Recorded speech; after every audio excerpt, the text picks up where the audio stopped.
That itch.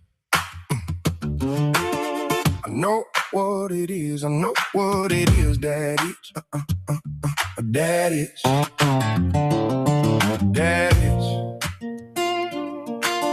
I know what it is. I know what it is. That itch. That itch.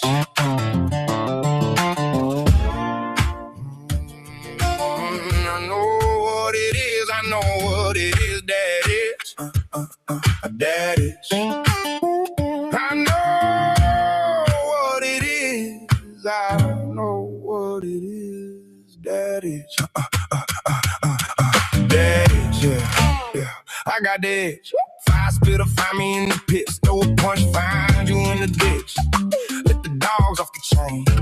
Yeah, like I took the route wilder for a walk. If the killers can't hang, plant some rules. Head inside the booth, got me feeling like a panther in the cage. And I finally escaped, and I can't let loose.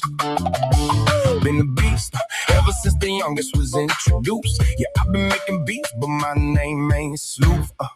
I don't mean to be rude, but you can't bring me down like I'm leaving Peru. Let me tell you about the dude tatted on my arm with the tongue's dilation. He be the truth, that's a matter of fact.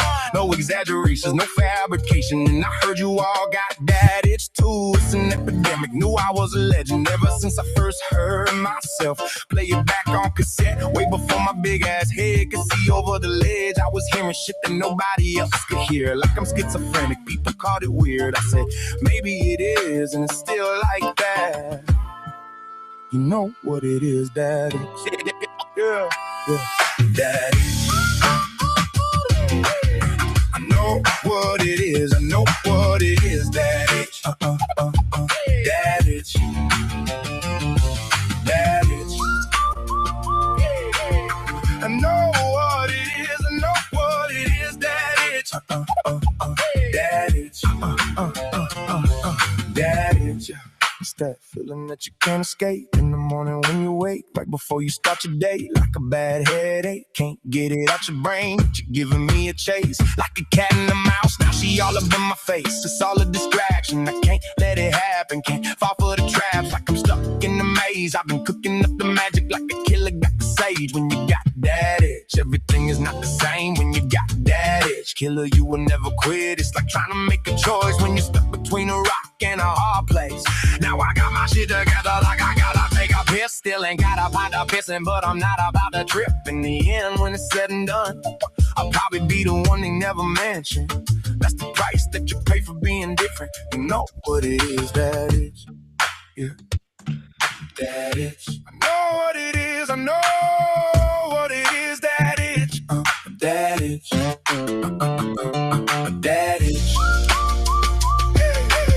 I know what it is. I know what it is, that is. That is. That is.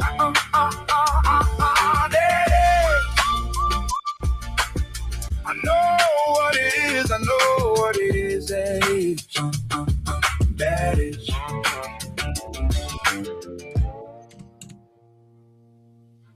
I know what it is. I know what it is, that is. That is.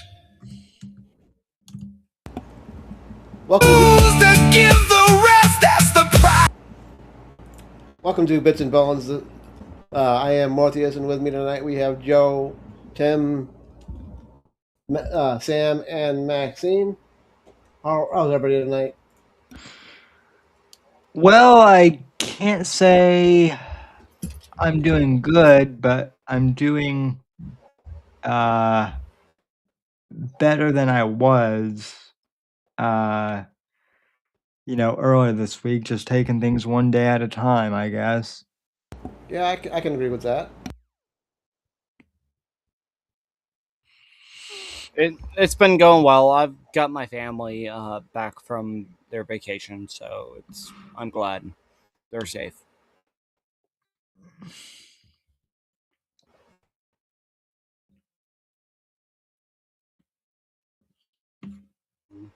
By the way, how are you doing?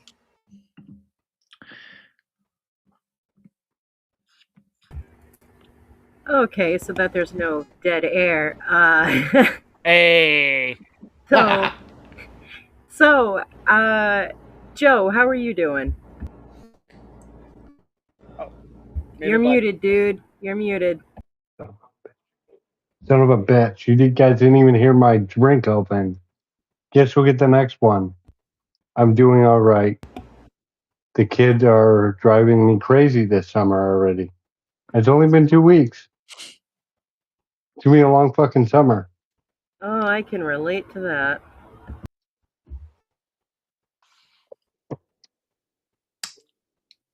What, so how long does your guys' summer vacation kind of come around? Like, if I remember correctly, it was usually like around like kind of like the 20th of May is when we started like having summer vacation. I remember that.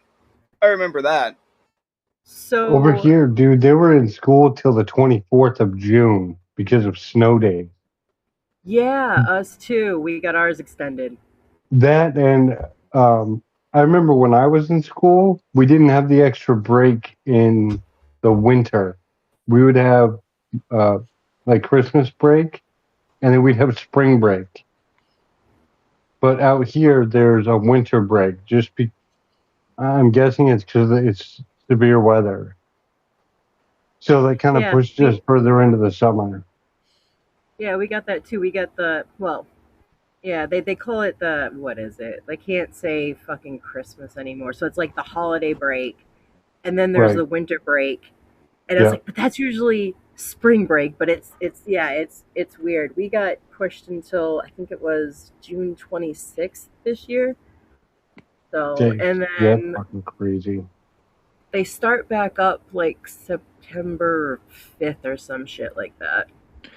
Well, at least you guys start in September when it makes sense. I don't know about uh how it is there, but like I know growing up in Colorado, and I'm sure Tim, you'll remember this. It started in August. Yeah, we both like started in August, but then like it was retarded because we would start the week like we would start like the last week in August, and then we would have like a 3-day weekend because of you know Labor Labor Day. Day.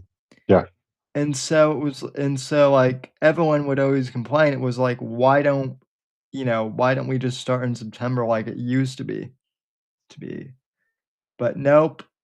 I guess Colorado, yeah, has weird break schedules. So That's too much like logic there, Sammy.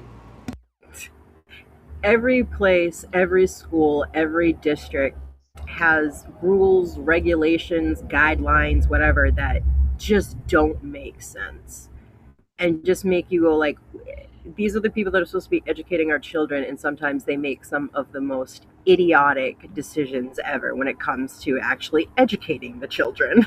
oh yeah. So Yeah. and from what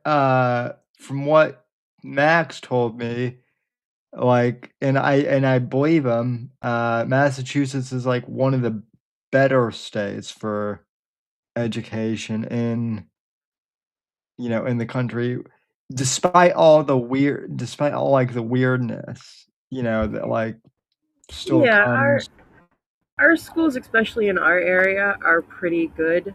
The one thing that Max and I liked about our son's school is that we've noticed there's not a lot of that trans your kids.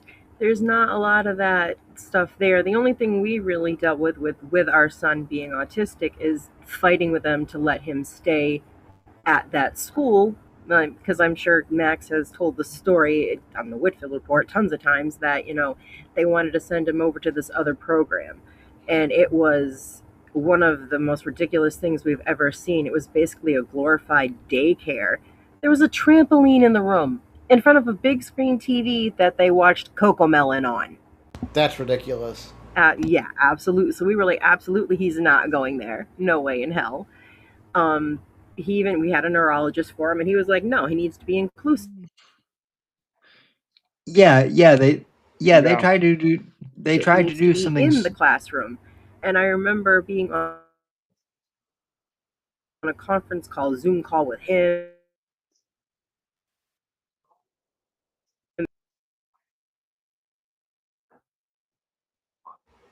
Uh-oh. I think everybody's getting rumbled right now. Yeah, I think so too. Well, You're back. you cursed it, Sam, Oh. by saying Rumble's not being a faggot. It's all your fault, Sammy. I like how that word rolls off the tongue. Faggot. That was Faggot. that might have been Max's favorite word. It's still my favorite word.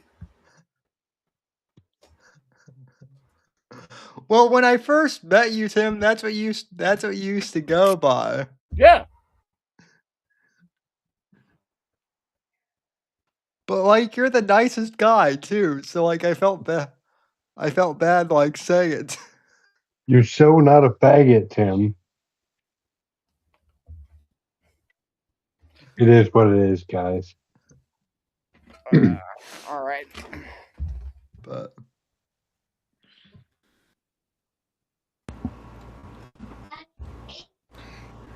But anyway,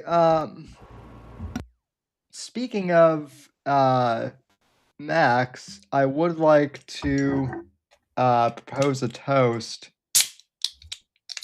Cheers, boys. to our friend Max. So we miss you, buddy. This one's for you. Amen. Cheers. Cheers.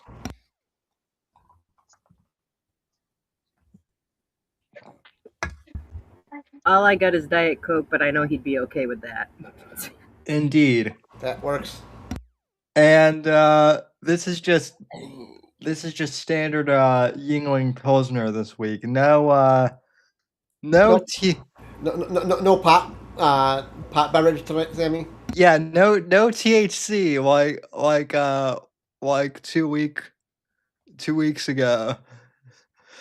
2 weeks ago. I told That this was hilarious. I told the story on the Whitfield report that I had that THC tea, and I was like, man, this is like, this is kind of rip. Like, I'm not getting anything from it. And then, like, literally 10 minutes after the show ended, it hit me like all at once. And you got hit like a truck. And Yeah, it hit you like a ton of bricks. I already knew that kind of shit would happen. Yeah, it's That's edibles.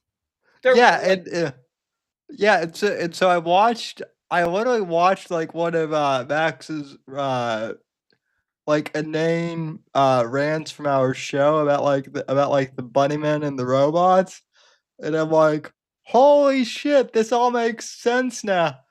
You gotta be high in order to go ahead and understand it. That's what you're supposed to do. Well, I was also tempted to like text. I was also tempted to like text Max like, help me, I'm high. But it was also 3 in the morning, and I was all like, well, he would also probably be mad at me for like waking him up in the. Oh, no. I guarantee you he was awake and he would have laughed his ass off and absolutely loved it. Because just when I was like, oh my God, look what Sam put in the chat. He had this to drink, and Max just started dying. He's like, oh my God, I bet he was high off his ass. And you indeed were, sir. Yeah, I also I was incredibly high, but I was also like, I was a mix of like really happy and also really paranoid though too. Welcome to being high, my friend. Yeah. That's why I How don't often do do it. you use THC there, Sammy? Like maybe like every few years, honestly. That's probably how I would be if I haven't smoked or ate anything in at least a year. So if I went back to that, I would be happy, but like, oh, can't do it. I just can't do that stuff anymore. Well, and like I smoked pot in college, but like I'd never really done like edibles or anything else like, liquid THC before, and so I was, while I was high too, like I was like talking to like Grok voice mode, like looking up like Nice. I was literally talking to Grok voice mode, like I just took 10 milligrams. What does this mean? And Grok basically goes, dude, you're high as fuck, right 10 now. milligrams? All right. For somebody that doesn't use it that much, yeah, that's a good amount. That's Yeah. gonna do the trick. Especially when it's edible. Like Yeah. edibles will knock your ass out pretty fast. And especially when the person that gave it to him didn't really explain that to him and let him know that, yes, when you drink this, it's going to take a bit and then knock you off your ass, which is something that Max pointed out, which I thought was very funny because I wanted to point that out, but he beat me to it. Yeah. So, well, yeah. Thanks, Terry, if you're watching. So Freaking hilarious. Thank you, Terry. He just wanted to make sure you had a good time, and it sounds like you did, especially with Grok. yeah. Yeah. Also listening to The Doors too, which, by the way, Max is also right that like we should have like archived our conversations a bit better, because there is an episode of the podcast where like Max and I riffed on about The Doors for like 2 hours at one point. So I'm going to try and like archive some of our best of stuff. Yeah. So, some of the combos we had before and after the show, holy shit. Oh yeah.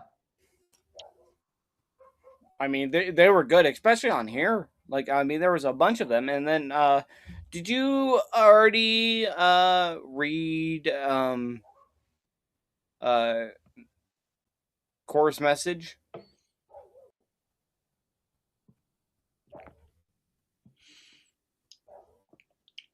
I didn't. I still need to read Evan's message. Oh, Evans, yeah. Yeah, let me pull that up. So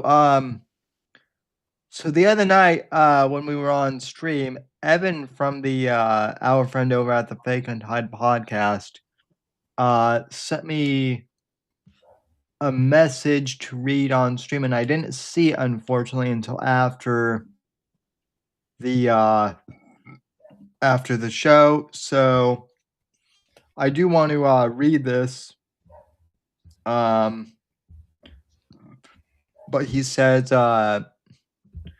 "Hey Sam, a statement from me if you want to read it." And he says, "Max was a friend to me and helped me with a project I haven't even revealed yet. It means a lot to me, and I'll reserve a special place for him in it." So that's Evan's message, and I only know a little bit about Evan's project. I don't want to say too much. He definitely has an invite on to the Whitfield Report Monday show when that's when he's ready to reveal it. But it is pretty cool, and yeah, Max is the reason why I know Evan and the Fake Untitled podcast guys. So one thing I'd like to just say is Max had his demons, as we've discussed before. And one of the things that Max told me once, and I don't mean this to like be negative or anything, but he did tell me once that he was afraid that that he thought that no one would care if he passed or anything. And if these last 2 weeks have shown anything, or however many days it's been, quite the opposite. Max had a profound impact on so many people. Absolutely. That I didn't even, that I'm not even sure he was aware of, perhaps. He honestly wasn't, because you're right. He talked to me about that too. He was afraid that the only people that would care would be like me and our son. And like I said the other night, I wish that he could see all of this now to know how wrong he was. And that he really did touch so many people and meant a lot to so many people. Yeah. I mean, losing him was like losing, a big brother, a big brother, uh, for me. And I know the same is probably true for Shmulian, for Dalek here, for Tim. Yep, I'd agree. Yeah, So, I mean, the guy was like probably like one of the best people to probably talk about just like everything and just do some inane bullshit. I mean, we spent hours just talking, bullshitting, and he he was a brother. Like I really will say that he was a good brother, and I'm glad that it was further from the truth in his thoughts of I don't think anybody will remember me as much. This his legacy shall live on, yeah. and it is a legacy that we should always keep in our hearts and our minds. Well, I You mean, know, I wanted to say one thing to go off that because, like Mort brought up how the conversations that, and I've been a part of them too, before and after the Whitfield report. But going back to the first irregulars, I remember that some of the best conversations that like I was involved with that group of guys happened. It was always after the show for me. And I remember we used to play Cards Against Humanity, and I even went up against KK in a fucking debate, and it pissed me the fuck off so bad. But like, yeah, like Max always brought me into stuff like that, and it brought me into it with you and Mort too, Yep. and everyone else. And Yep. honestly, yeah, he enjoyed those conversations so much. They really meant so much to him. The ones with you and Mort, Sam, and the ones with everyone from the first irregulars. Like, yeah, dude, yeah, best times. Yeah, the I normally have a really low tolerance for like small talk and whatnot, but with Sammy and the Max and the guys, I have zero issues with it. yeah, well, that's one thing I also mentioned in our letter. Like I think I actually missed the off-air conversations that I had with Max. Um, like in some ways more than even the show, because like off air we would just like we would both kind of drop our on-air personas a bit and just like chat, and like more often than not, like even on nights when like we weren't doing the show, like we would get on Discord and just BS. And like Max was kind of like one of my drinking buddies too, which was really cool, even if it was just me drinking. And oftentimes, like, he and I would at one point would both just say something "Dang, this conversation that we're having right now should be a podcast episode or something." But of course, we never like, set any of that up. So, He but said that about yeah. a lot of conversations you had too. He told me, he's like, man, me and Sam had this conversation. We should have been recording it, but why didn't I record it? I'm like, because you were drinking and you forgot. And he goes, oh yeah. Yeah. Yeah. So, and look, same on my end, to be fair. So, um since this is a gaming show, I guess, like, what were there any what games was Max, like, particularly addicted to, that you can remember? Oh, that's a hard question because he played so many fucking games. I know he absolutely Um, loved the Steam Deck. oh yeah, he did. He loved. I gotta find that thing. I have no idea where it is. He did love that. I know that he really liked playing the Black Ops game. What one was it? I can't even remember. The one that like he and someone got into an argument about. I don't know, but I know that he was really into that. Um, because he started telling me about Call of Duty and everything, because I had mentioned like Ghost at one point because I'd been seeing stuff about it. And I was like, oh, what's up with this Ghost stuff? And so then I unintentionally ended up starting like a 2-hour lecture about like the entire history of that fucking game, and like who Ghost was and who Soap was, and like they're not the best characters. This guy was the best character, and then there's this, and I'm like, dude, I asked about like one character, about like the Ghost Squad or where the fuck it was, like, and Yeah. I like, now know everything about Call of Duty that I didn't need to know because I'm never gonna play that game because I'm not good at shooters, but he always was. So like everything he played was always some kind of shooter. I mean, he was into Rust and games like that. He played a lot of those cartoony survival games. I know he told me the name of one, and I can't remember. I'm the worst at this, honestly. I'm the worst person to have on this show, quite frankly. But it's that game. It's like a survival game, and you can create like a little couple in it. And he always made me have like this ability to be able to like charm animals or talk to animals or some shit. But they always revolted against us, and they always ended up killing us. And I'm like, why do you keep doing that? I've killed you with Yorkies. I've killed you with ferrets. Why do you keep making me do this? And he's like, because it's really funny. This is like, Jesus Christ, babe. Okay, fine. But like, it's hard to say like what game he was addicted to because he played so many. Yeah. Actually, you know what? If anything, the game that I think that he was addicted to for a little while was probably, oh my god, the one that I play all the fucking time on the VR with the music and shit. I haven't played it in so long and I forgot the name of it. Yeah, he always like kept telling me that I should get like a VR headset and like join you guys, and I was like, You should. It would be fun. It would be pretty funny too. yeah, I just don't have the scratch for that right now. Yeah, no, I get that. Cripples It's in like VR. it sucks because one thing we never got to do that we talked about doing was there's actually church on VR. Oh So yeah. you can go and you can sit there through, an entire sermon and everything. And we kept talking about doing that together. And now it's like, well, now I'm never going to do that because I'm not going to be going into any like public game without him.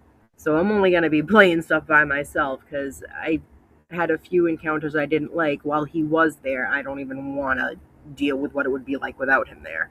Yeah. Yeah, well, and then like also like those headsets, like I know that they're not heavy as they used to be, but like after an hour or so, like they can like I've worn them enough where like after an hour they can like shoot after wearing headphones for an hour or so, even that can like feel a bit heavy at times. Oh yeah, So, you always have to take a break. Like that was Max's like big thing because he would always get on me when I was playing the game and be like, "You got to take a break." And I'd be like, "I can do like one more song." And he's like, "If you don't take a break, you're gonna fucking collapse. Take a break." So I learned very quickly like, yeah, you have to take breaks, not just because yeah, it definitely sits pretty heavy when you're wearing it for a while, especially if you have glasses. They will dig into your nose so fucking Oh bad. yeah. Oh, yeah. Unless you're able to spring for the money, which we talked about doing that at some point. You can get the lenses for the, oh my god, the Quest, whatever they're called now, like set to your prescription, so you don't need glasses. But like obviously that is expensive. But a cool thing that they did. Um, but it's also just being in the virtual reality after a while.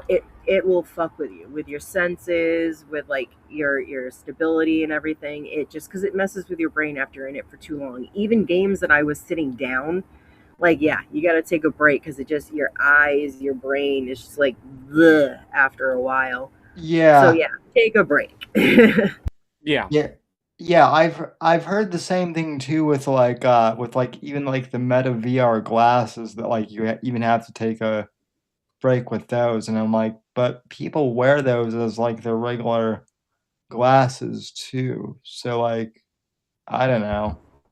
That's something that Max didn't like, actually. Well, he thought.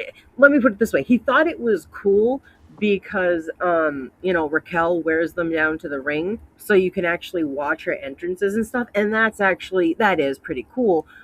But he didn't like the fact that basically people just wear this on their face, and then it can track your face and shit like that without you knowing. People, I mean, even more so, can record stuff without you knowing. And Yep. yeah, I get it. You're not really like, you don't have a high expectation of privacy when you're out in public. I wish people would understand that. Yes, it's okay to record people out in public. Yes, it's okay to record the police.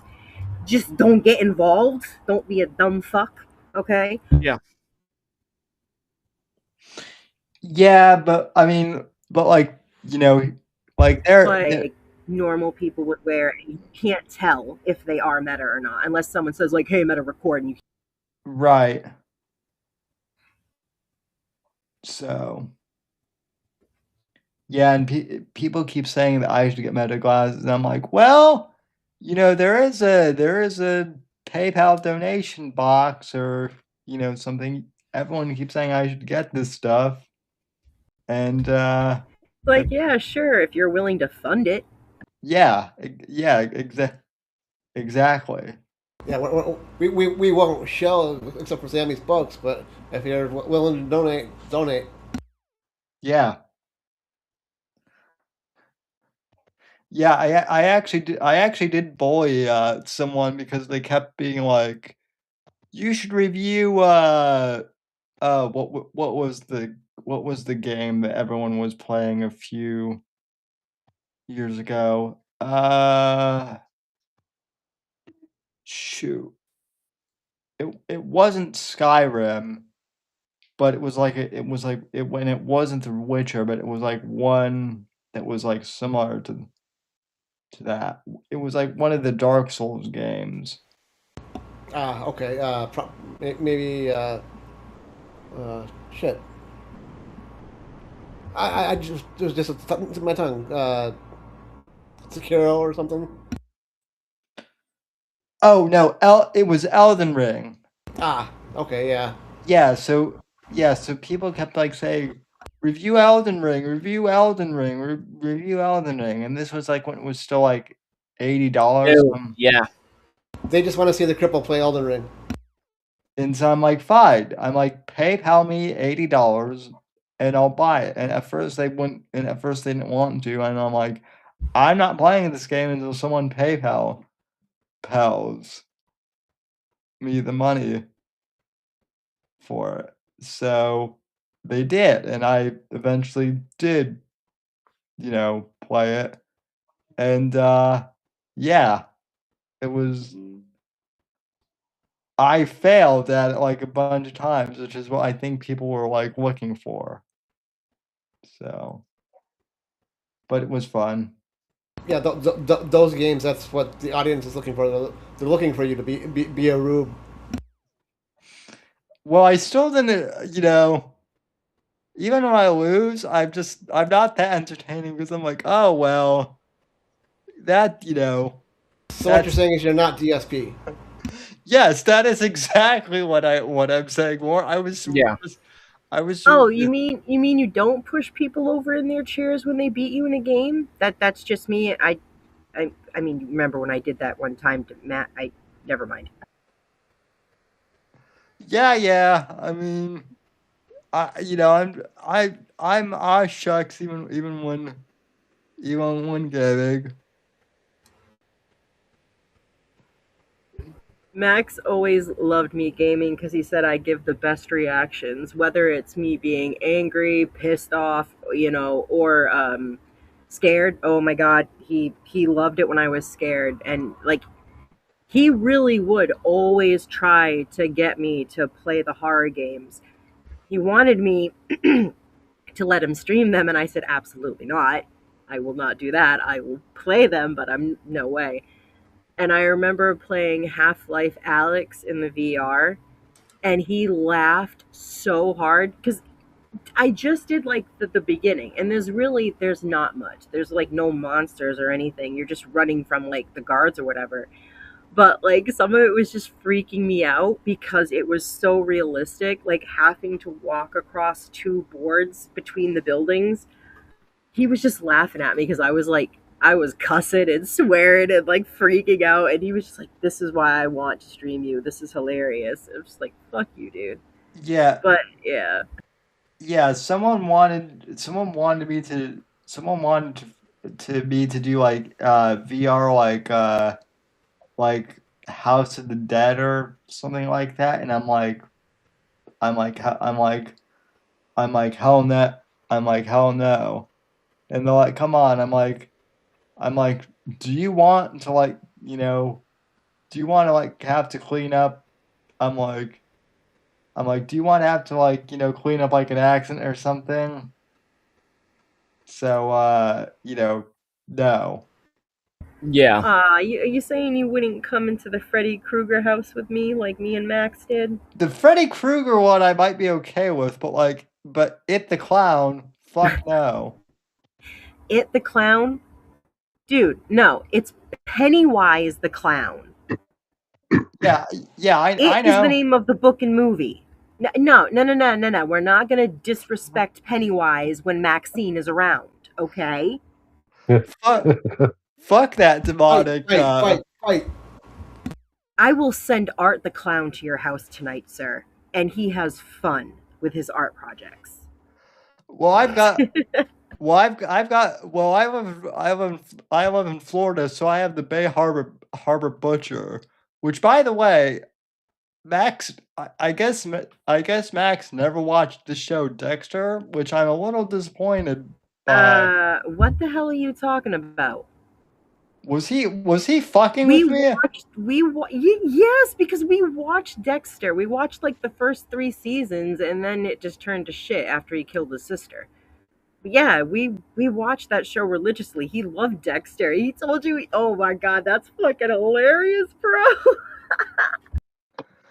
Yeah, Dexter. Yeah, Dexter is great. After season 5, it kind of went downhill. Lithgow was amazing on that show. That was probably the best season. Yeah, season 4. Yep. Killed his wife, dude. It was great. Oh my god.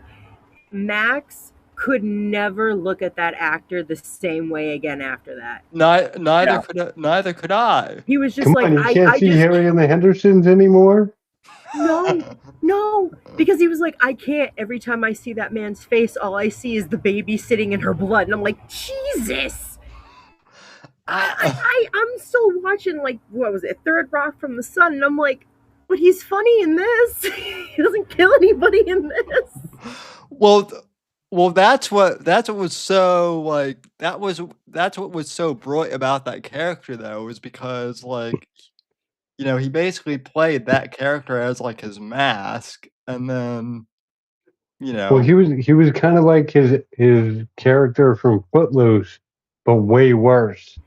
Yeah, that's actually a really good like way to put it. Yeah, he's like such a good actor if you really think about it, because that character he played, like, it did send shivers down my spine, man. It's like watching fucking Robert Pattinson in that fucking Devil movie that he's in with Tom Holland. Holy shit, I like couldn't look at that dude the same way after watching that, because he played an evil son of a bitch. Unpopular opinion, but Robert Pattinson is actually a decent Batman. I haven't seen that one yet. Me either. I might have to double check. I heard made good fun of me things for about wanting it to too. watch So. it. It's I mean, like if you like detective like / horror kind of stuff, and I know you do, Maxine, you'll definitely like that show. Tell you what, though, that new Superman sucked. Yeah. I watched that only because it was on Prime, and that shit was crap. What about all the shit going on with Supergirl now? I don't give a shit about that little caveman looking dyke. Oh, oh yeah, Max and I were just like this is really shit. This is really sad to say now. Just like a few weeks ago, making fun of the fact that I guess like the cups, I guess that like the cups for that movie that like you could buy at the theater, like unintentionally looked like a fleshlight or something like that. No, That that's tracks. fucking That tracks awesome. pretty well. Let me go ahead and see if I can like pull up a tab of this too. It's like It's like when they had the fucking Buzz Lightyear cups and the straw literally came out of his dick. That's awesome. That's Uh, fucking funny. Holy that's fuck. an insult to Toy Story because that's I think I got I it. actually like Toy Story. okay. Yeah, let me pull this up on let's see. Yeah, screw that Super. Oh my gosh, Oh my Right here, Sammy. god. what the fuck? That is glorious. Yeah. It's so awesome. That's perfect. That's so bad. Yeah. Yeah, and keep in mind this is the movie that Angry Joe has like gone back to see like I don't 4 know. times. Oh. Oh, is it up to 4 now? Pretty sure. It was only a 3 the last time I checked. He How was hard at does he go on those cups that he keeps needing to get new ones? Well, no, his whole thing is that like the hatred for Supergirl is just like, you know, right-wing racist and shit, right? So he It's a so he white chick, dude. So yeah, all the white dudes are hating the white chick that's ugly. No, we just don't like ugly chicks. well, and also she could have kept her trap shut about like, well, uh You don't have to answer the idiot interviewer. yeah. We didn't even need to know that like that Supergirl was queer. Like that didn't need to be like a thing. Why do they constantly want to keep doing that? Like, I remember, thank God this project never went through, but Max brought it to my attention that they were going to do like a live action show or movie, something like that, of the Powerpuff Girls. And supposedly Dove Cameron was supposed to play Bubbles, and I was like, oh, I liked her in Disney's Descendants. Okay, that might be cool. Until I found out that they basically turned them into ratchet hoes, and Bubbles was the most ratchiest of the ratchiest hoes, and like just fucked around all the time. And I was like, what the hell? And like apparently like chicks or some shit. And I was just like, what the hell are they doing? Why are they taking a wholesome cartoon show, which was stupid as fuck, I'll give you that, Powerpuff Girls, and turning them into these sexually deviant freaking bitchy whores? Like, what is the obsession with this? Because Rule 34. That, and also they like to go ahead and subvert so then they can have more like controversy, so We've then got to people can subvert watch it. expectations. Yep, they like to subvert so then they can go ahead and have more like free kind of like publicity. Yeah. Just like they've done with the new Odyssey movie. Yeah, Oh my god, I have seen ads for that recently, and I just stare at it like, oh my god, do I even want to bother seeing how bad they screwed this up? yeah, my mom was initially like excited to see that because she's like a fan of like, you know, Greek like, you know, the classics. And I'm like, mom, you should watch the trailer before like, you know, buying tickets for this. And Yeah, I was the same way. The Odyssey is one of my favorites. Like, I absolutely loved learning about it in school. I actually went and like learned more about it on my own. So I was a little excited when I heard about it until I saw the trailer on Peacock, and then I was just like, what the fuck? yeah. Meanwhile, like people don't understand why Citizen Vigilante is like, which admittedly is like a terrible film, is like doing gangbusters. I mean, arguably, the best Uwe Boll film is Postal, and it really is one of the best movies. Yeah, well, I mean, like the thing with it is, the thing that's even worse is like Citizen Vigilante has kind of grown on me too. Like it's so bad, it's kind of good. Is that the one where like the trailer is the guys at the door for the girl that got like brutally raped by gang members or whatever and didn't get justice, and he basically goes and shoots him in the face? Yes, Okay. yes, it's basically that.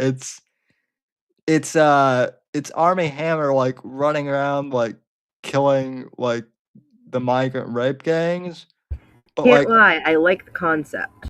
oh yeah, no, the concept is like the concept. Here's like the really. I saw that like the weekend before like you delivered the news, so like I was excited to like tell Max about you know the movie too. I was like, oh man, like Max is going to love how like terrible and yet genius this is because it's Uwe Bold or Uwe Boll, however you say his name. On positive news for movies, though, Spider-Man is coming out at the end of this month, and that actually looks pretty good. Yeah, There's another Spider-Man movie? Yeah, Spider-Man: Brand New Day. Everyone forgot who Spider-Man was because of uh, what happened at the end of the last Spider-Man movie. The spell he had cast from Doctor Yeah, Strange. here's the cast of the Odyssey. Tom Holland and John Bernthal. Yeah, Two guys from Spider-Man. Matt Damon? Yeah. yes. Lupita Matt Damon. Nyong.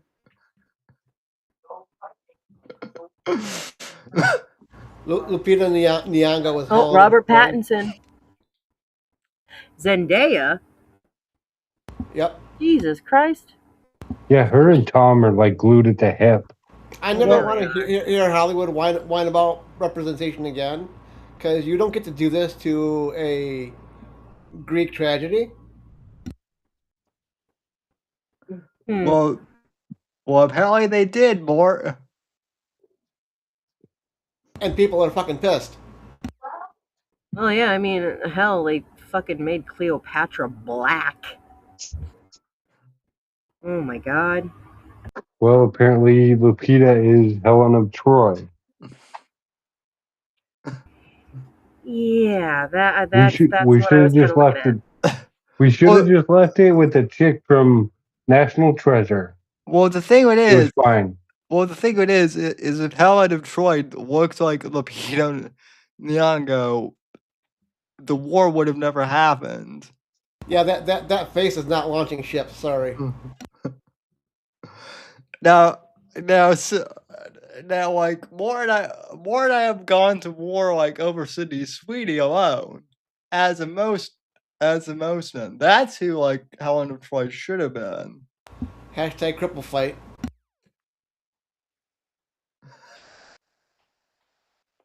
Indeed. Or hell, like and like even Amy Adams or something like that could have been Helen of Troy. I don't know. That would have been better. Yeah. How about we should have gotten some Greek actors for the Greek movie? Yeah, how about I just looked it up because I thought I was right about it. That Athena would have been like pale or fair skinned, and Yep. Zendaya. Look, I love her. I think she's a great actress, but she doesn't really fit Athena.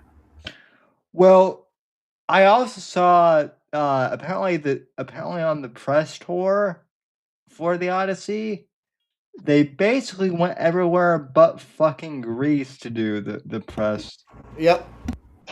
Are you tour. fucking kidding me? They actually could have gone to Greece to like places like I.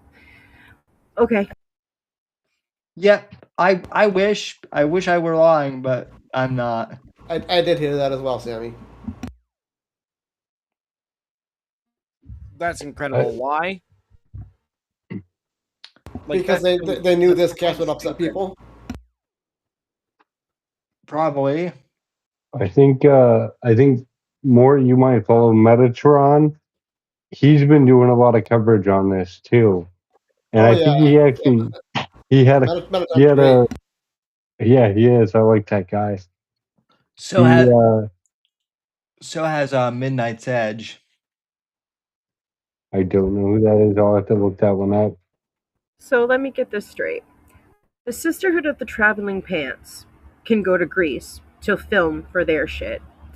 The Lord of the Rings can go film wherever the fuck they filmed for all three fucking films. Even fucking like Twilight and stupid little movies like that can travel to the locations that these places are supposed to be in to film.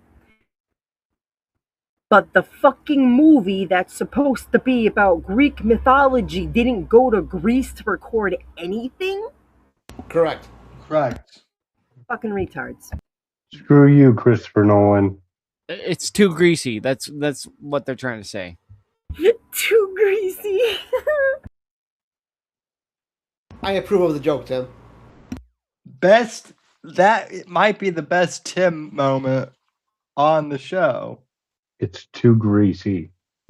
I They loved it. don't like baklava. Those fucking bastards.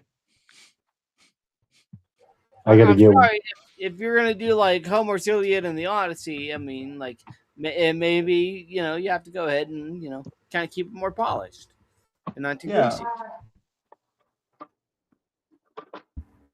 Oh, it's just so fucking sad because, like, I think about the old movies that they had in the day about the Greek mythology and Medusa and all that shit. And yeah, a lot of it was that weird fucking animation shit. But it Yeah, all but looked so cool where they went to film that stuff. And it's like, now, how are you guys even worse in this day and age with this shit? First, in what, the fucking early, late 80s? I don't ever want to hear Hollywood complain of AI. Like, look, I get why people are upset about like AI edits and whatnot, but like at the same time, like I have seen like AI short films like on YouTube that look like fucking better than uh than Hollywood movies, and and at this point, I'm convinced that that's the reason why Hollywood is actually upset about AI. I don't think they actually care about fucking jobs. I think they just don't like you know, the creator with the $1,000 computer who's, kicking their ass. Absolutely. getting more views. There are so many apps now that you can get of, they used to be like live real people telling these dramatic stories, and now they're literally taking all these stories and redoing them with the AI to the point where they even have ones about fucking mermaids. And dude, like both Penn and I have been watching some of them and they're really good. I mean, I of course, know. there's the typical AI things that you can spot that are wrong, but most of it is actually really good. The AI Star Wars fan films that they've made are like light years above anything Disney has made, which granted isn't say that's not saying that much, but still.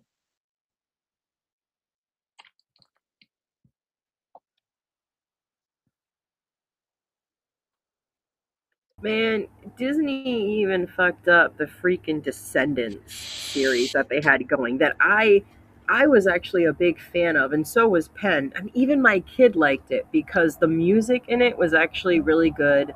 The songs were fun. There were some serious ones, and I've read the first book, and I'm like, I still have to read the second book. So like, I am trying to read the books to go with the movies, and it's just like, unfortunately, because Cameron did pass away, who played Carlos, they kind of like stepped away from doing that because, yeah, that kid was such a big part of it and everything. They kind of screwed it up one with the cartoon of the wedding between Mal and Ben. Like, if you don't know who these characters are, just look them up. I'm not going to explain it to y'all. Uh, but the new movie that they came out with is so freaking ridiculous. It's like the Queen of Hearts daughter and Cinderella's daughter, and they somehow fuck up time and go back. And it's, oh my, it's just like, even Penn, who absolutely loves Disney and will be up their ass more than I am, was so disappointed in it. She actually told me, you might not even want to watch it. And I was like, wow, now I have to watch it because I need to know why you in particular are telling me that. And yeah, it's, the story is kind of bad. It's cool that Brandy is back as Cinderella. That's about it. Other than that, I think it's stupid. Yeah, I remember, I think it was, like, either on the Whitfield Report. Yeah, it was on the Whitfield Report. I remember too, it was around this time last year, I think, when you went on a rant about, like, how disappointing the ending of Stranger Things, uh, Yeah, was. that was in like a December. Yeah, and so, like I kinda wanna watch Stranger Things, but, like, I also kinda don't want to now because, like, it kinda feels like, well, if I know the ending is going to suck, like, I don't wanna get, like, sucked in, basically. Okay, but the first four seasons are really good. The story Yeah, is good, the characters are good, the character development for a lot of them is really good. Season five, the way Penn and I look at it is we're basically just, it didn't happen, you uh, know, and we made up our own decision of what happened, and we're going to live with it because they just, they proved that they never really wanted to write that show. They never wanted to make that show. They just wanted something that was popular. And one of their wives was the real writer and what made it popular. Um, so I still say give it a chance because the first four seasons are good.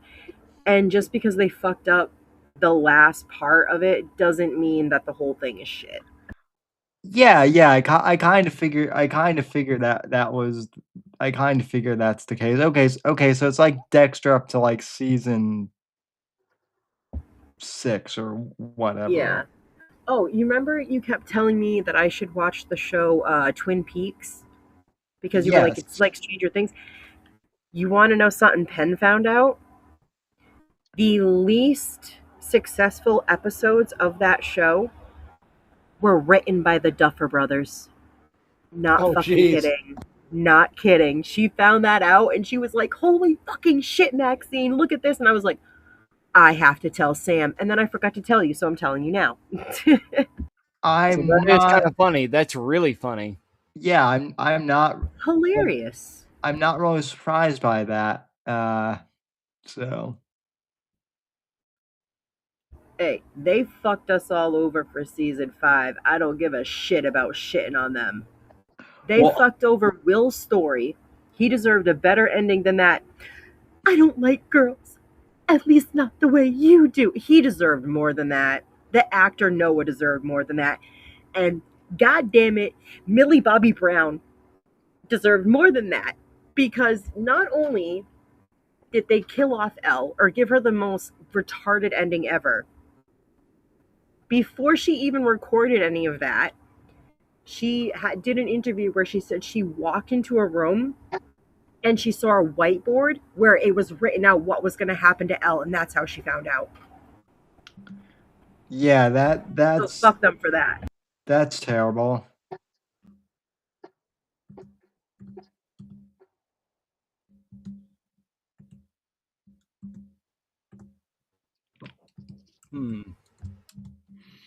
Yeah, Sorry, I got upset there and choked on air. it's all good. I'm glad that you're okay. Well, that just means that you're a nerd like the rest of us. Yep. You Duh. dork. That's why we all get along. Exactly. We're all part of the Losers Club. What do you mean, the Winners Club? What are you talking about? No, winners. The Losers Club from It. Hello. My God, I have to educate you people. I got the reference, and I don't even like it. Well, okay, so that's funny. Anyways, what was your like favorite kind of like depiction of Pennywise? So, Tim Curry will always have a place in my heart as Pennywise. Yep. Because he was the original, and I did like how he brought a more funny element to the character. But the new movies that came out, I have to say that I do like that they stuck closer to the books, because I never read it. That's the one book we don't have by Stephen King. But Max told me a lot about it because I kept asking him. I was like, I want to know what the book is like. So I know that they stuck closer to the books, and I like that. And that Pennywise, I don't know, dude. The fact that he kind of sounds like Winnie the Pooh a little bit makes him more terrifying and makes him so fucking awesome. Because if I just heard Winnie the Pooh, like in a dark corridor saying some of that shit, yeah, I'd probably piss myself. So I don't know. I kind of like them both for their own reasons, but maybe the newer one's kind of my favorite because he's more fucked up. That's also what they've done. There's a new comic book line that DC has where they've it's called Absolute Batman, where they've basically made like Batman basically the Punisher, but like Jesus Christ. I mean, it shouldn't work, but it does. But they've also made like they've also made the Joker like basically It the Clown or Pennywise, basically. It's funny that you bring that up because my son has been watching a lot of Batman cartoons lately, and seeing all the different versions of the Joker and Batman and even Robin, and then the like completely opposite of seeing Teen Titans Go, I'm just like, holy shit. Like there are so many different insane versions of the Joker. Yeah. But seeing him as like a Pennywise, I'm not really sure how I would see that. It is pretty cool. I can pull up some images, and yeah, Absolute Batman might not be for I mean, it's not necessarily like a rated mature comic, but it kind of should be almost, I think. Let's see. I gotta say, I did get a bit of a mom win the other day. I went to the dollar store. They fucking have comic books now. So I've already gotten the boy like 4 different comic books, and he says I'm basically just as good as Dad picking them out. So that's a win for me. Hey, that's awesome. Which dollar store has comic books now? Dollar Tree. No shit. Oh, really? Yeah, there's let's see, they had different Batman ones, Superman, Justice League, like there's a whole bunch of them. And I mean, hey, the kid likes them, and he says they're about as good as the ones that Max found when he went down to the convenience store, so like, and they look pretty cool. Oh, that looks kind of cool, actually. So that's absolute Batman. I do have YouTube videos if anyone wants to get like super autistic that I can link. But and here is let me see. Let's see. Here is the design for Absolute Joker, basically. It's like he got hit with venom. Yeah. Yeah, it definitely looks like that. It looks like Yeah, I mean definitely it's looks like something. yeah, it's I mean it's supposed to be kind of like the Violator from Spawn. It kind of makes me think of a mixture of Venom and that white dinosaur from Jurassic World. Kind of getting those vibes. Yeah, that eats children in this timeline. Well, because of course. Yeah.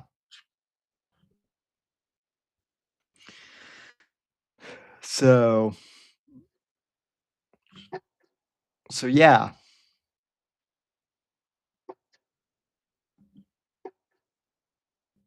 But in regards to news, I know well more what did we have on the agenda for Well, on the agenda as far as gaming news, PlayStation is doing its damnedest to finish killing off physical media. yes, which admittedly as a lifelong PlayStation guy, I'm not happy with. I actually know a little bit about that.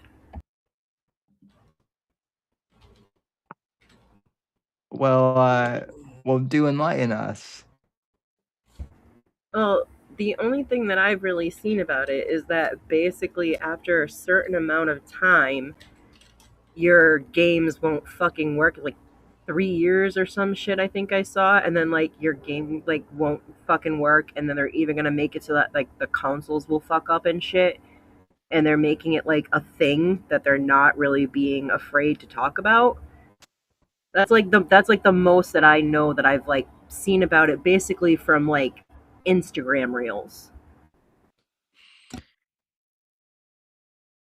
Uh, you're not that far off from reality, unfortunately. Right?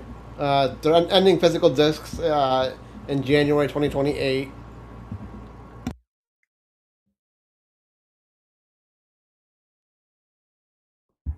So everything is just going to be like digital downloads after that. Right, digital downloads, and right before this announcement came down, PlayStation slash Sony deleted something like 500 movies that they lost the licenses to, uh, which it's bullshit that to me that a platform will lose a license and then they're allowed to just rip things away from paying customers. I get it. Don't sell it anymore, but you shouldn't be able to rip it out of people's library. So you're saying like people actually purchase them, Yes. own them in their library, and then And they were just like, nope, not anymore. Yes. Yeah, no, y'all should be able to keep what you bought, and they should just be responsible for paying who they're supposed to if they have to. But like if you already bought it during that time where they had that like that agreement with them, I don't understand why you would even be affected, because I feel like it would be in the contract that they would get to keep it because they purchased it. So that just sounds like stupid. That's basically how it should be, and like that's been the argument for the last couple of years over like digital media rights, basically. Is Yeah. like if So Sony removing over 500 movies from PlayStation accounts users already paid for. it and then corporations wonder why like piracy it is a thing. Yeah, I actually saw something on I've been on Instagram a lot lately, And there was someone that was saying basically like, if you're saying that like this stuff is okay and everything's just going to be digital now, then you can't say that pirating it is illegal if it's just all digital anyway. Like they were Right. trying to make like, an argument like that. Right. If purchasing isn't owning, pirating isn't stealing. Yes, I think that's exactly what he said actually.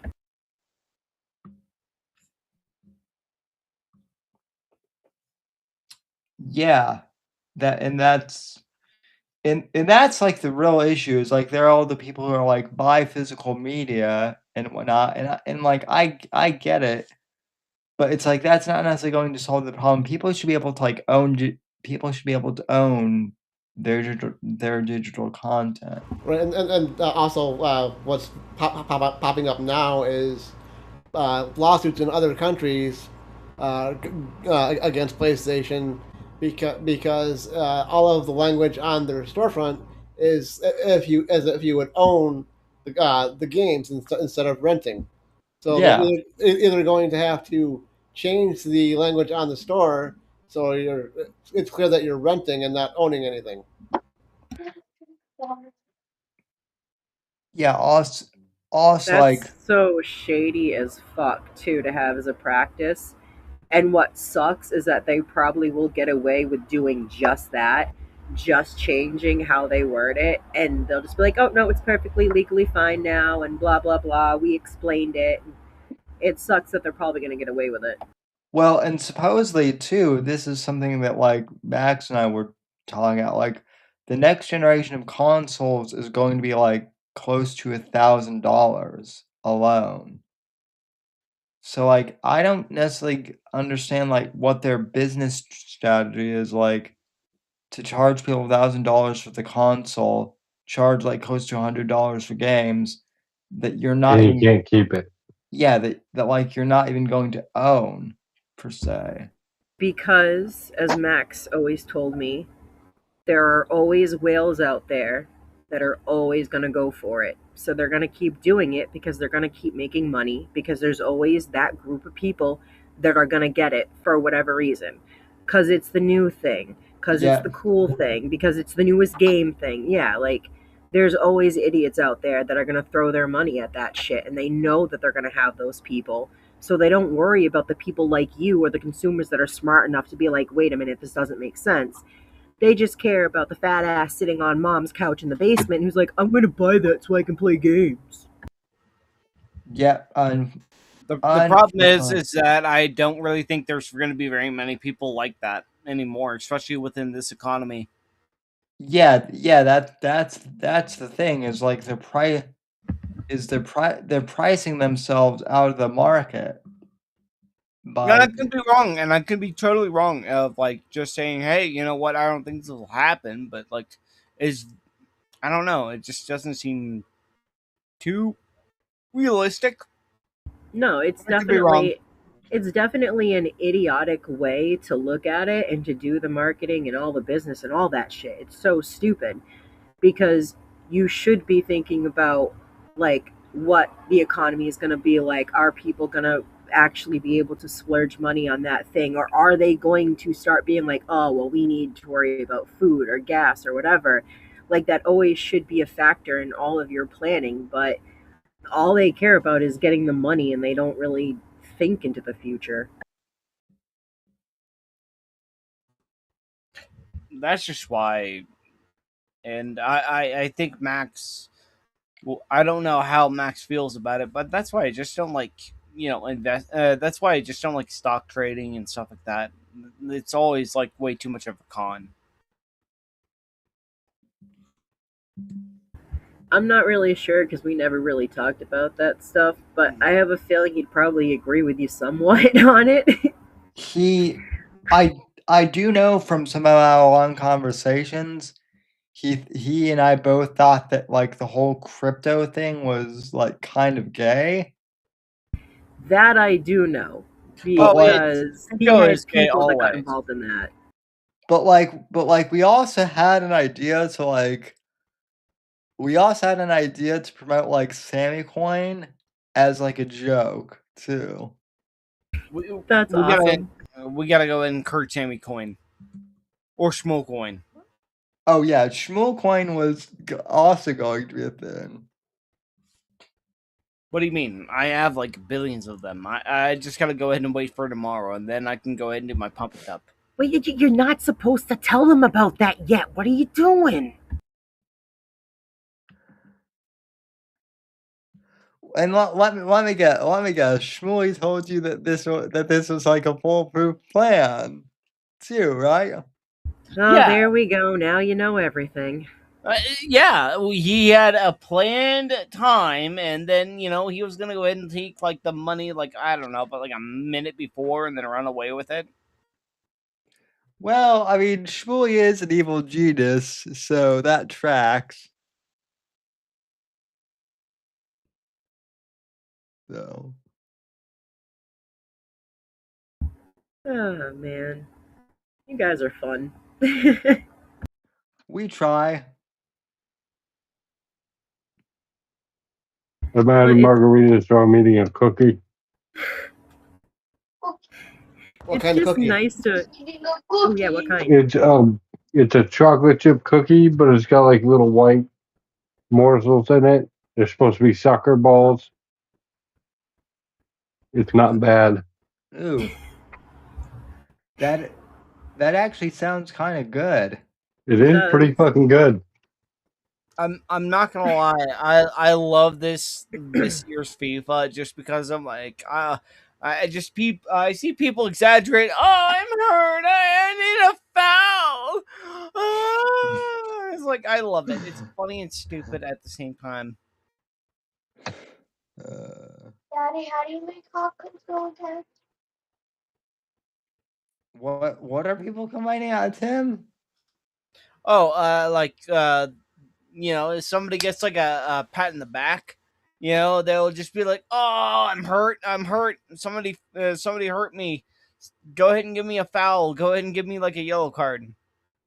Oh Go yeah, ahead and yeah. I love it. I really love them just being a bunch of whiny sissies. I Because tuned. soccer is gay. Soccer sucks to watch, but it's fun as fuck to play. I'm telling you. So, That's why I like home games. Home games are fun, but like national kind of like games are dog shit. Especially yeah, the World Cup. Yeah, yeah. It's like the Olympics of soccer. Why don't you just go to the Olympics, you fucking retards? well, and soccer is part of the Olympics now too. Okay, So well, like, why do we need a World fucking Cup? I know, I know. That's what I've been asking. Woo, fucking retards. Thank you.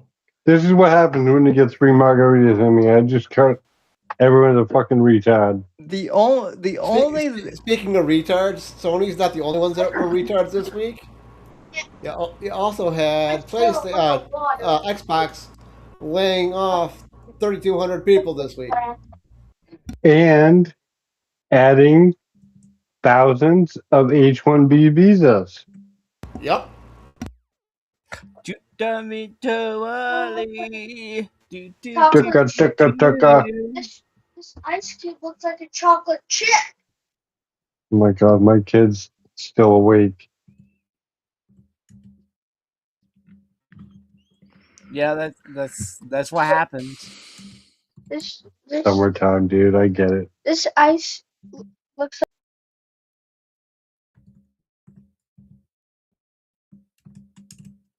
So we got Indian tech consultants. I mean, Windows was always kind of notorious with it. Like I could never get somebody who can fully speak English and actually listen to me. yeah. Thanks for that, by the way, Vivek Raswamy. I actually have a positive Xbox story.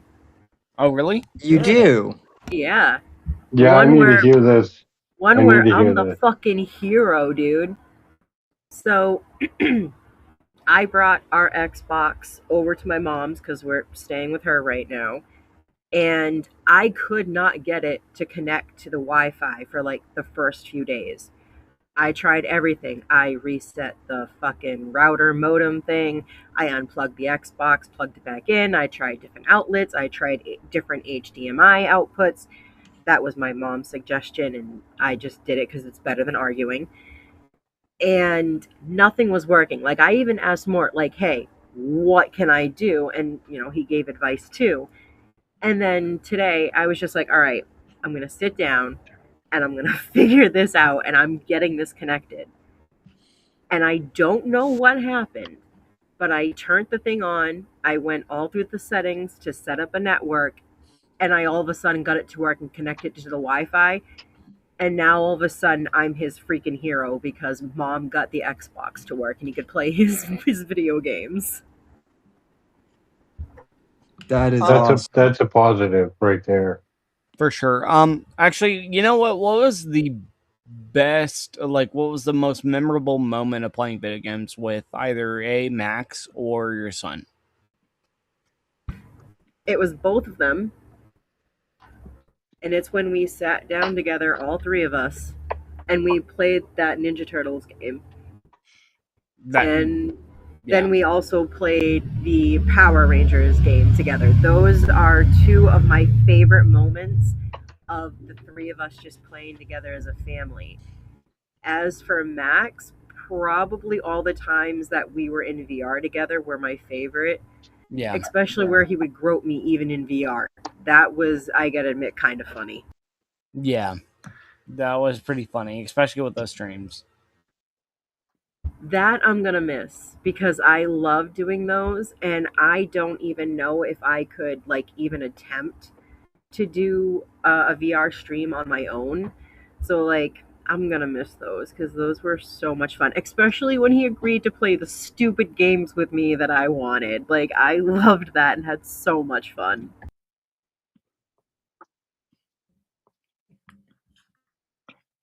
Yeah.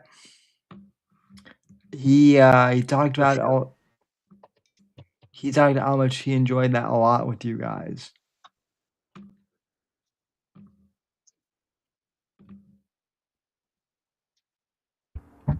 I think my other favorite moment is when he let the boy put on his VR headset. And there was this game where it's basically your Godzilla and you get to destroy the city.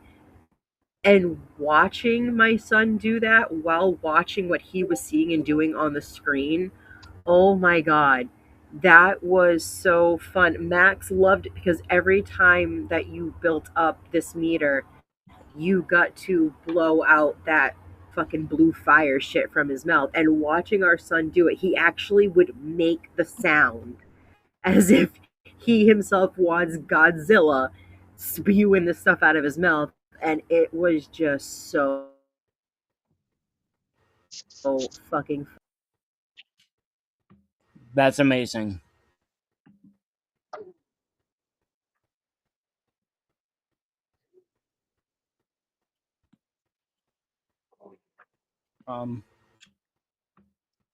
More. What was that other thing about Asha Sharma being linked to the Intel or government or something?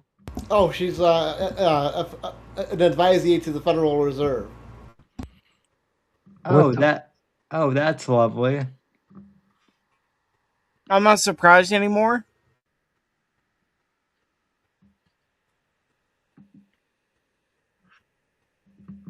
Yeah, she's an advisor to the United States Federal Reserve.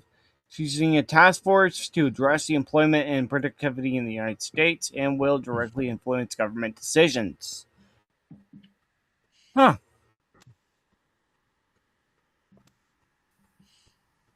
That's fucking convenient for her.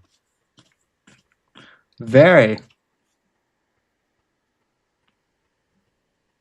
Go from Xbox's AI chief to CEO to Federal Reserve.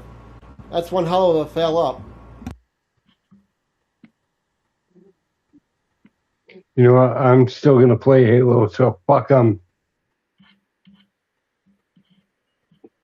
Fucking assholes.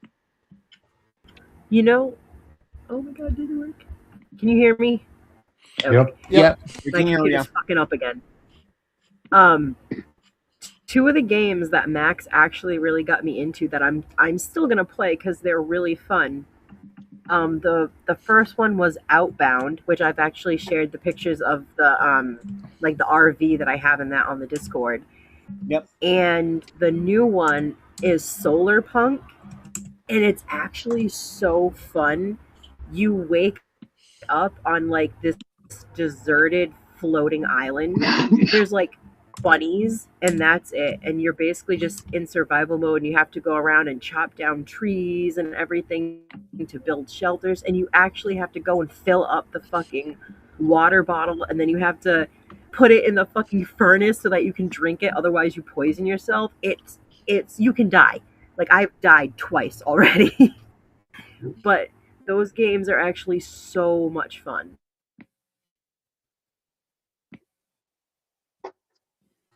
That's good to hear. I'm glad that you're playing some good games, actually. And thank you for the recommendations. I'm going to have to go ahead and download it. That really does sound fun, actually. Yeah, Outbound is good too because it's actually multiplayer. I just haven't played it like that because I don't usually like playing with random people. Um, but yeah, you get your own RV and you travel around this just like barren land, and you find these towers to get the like blueprints for the different things you can build to add on to your RV. You can essentially build an entire house and a greenhouse on top of your RV, like if you work enough at it. It's a fun game, and I think that if you played it with other people, it would be a lot of fun too. Oh, the RV house game you and Max were talking about. Okay. Yeah, that one. It's so much fun, dude. I think I'm gonna have to look into getting it at some point. It's on Game Pass right now on Xbox, so same thing with Solarpunk. They're both on the Xbox Pass thingy, whatever it is. I don't know. Max always took care of that. He just told me what games I could play when they were on it.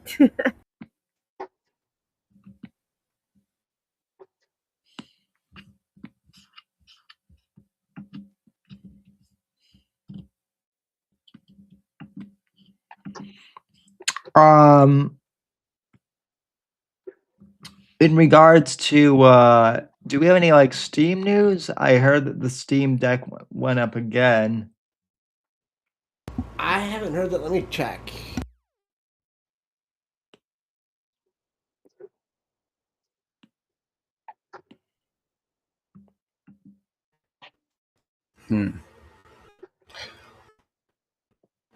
There's also like supposedly a company that's like, there's also supposedly like a new company out there that's doing like retro gaming now. They're like making retro gaming consoles or something. According to this, Steam now has 50% more players than PlayStation, and PlayStation's new own decisions are pushing people to Steam already. Yep. Not surprised. Oh, speaking of, in tabletop gaming kind of like news, there is a brand new Monopoly game. There's a brand new Monopoly. It's called Monopoly Deal No Mercy. I just saw that pretty recently, and it seems pretty fun. Like, I don't know how competitive you guys get with Monopoly, but me and my family we go straight to blows with Monopoly. Oh, Yeah, me and my brother used to punch each other over Monopoly. oh yeah, no, people in my family can't play Monopoly anymore because like too many people's feelings get hurt over it. Dude, I had this one friend that I would go up to visit her in New Hampshire because, like, after we graduated high school, she moved up there with her parents, and two of her cousins would come over, and we would play Monopoly. And there would be minimal fighting.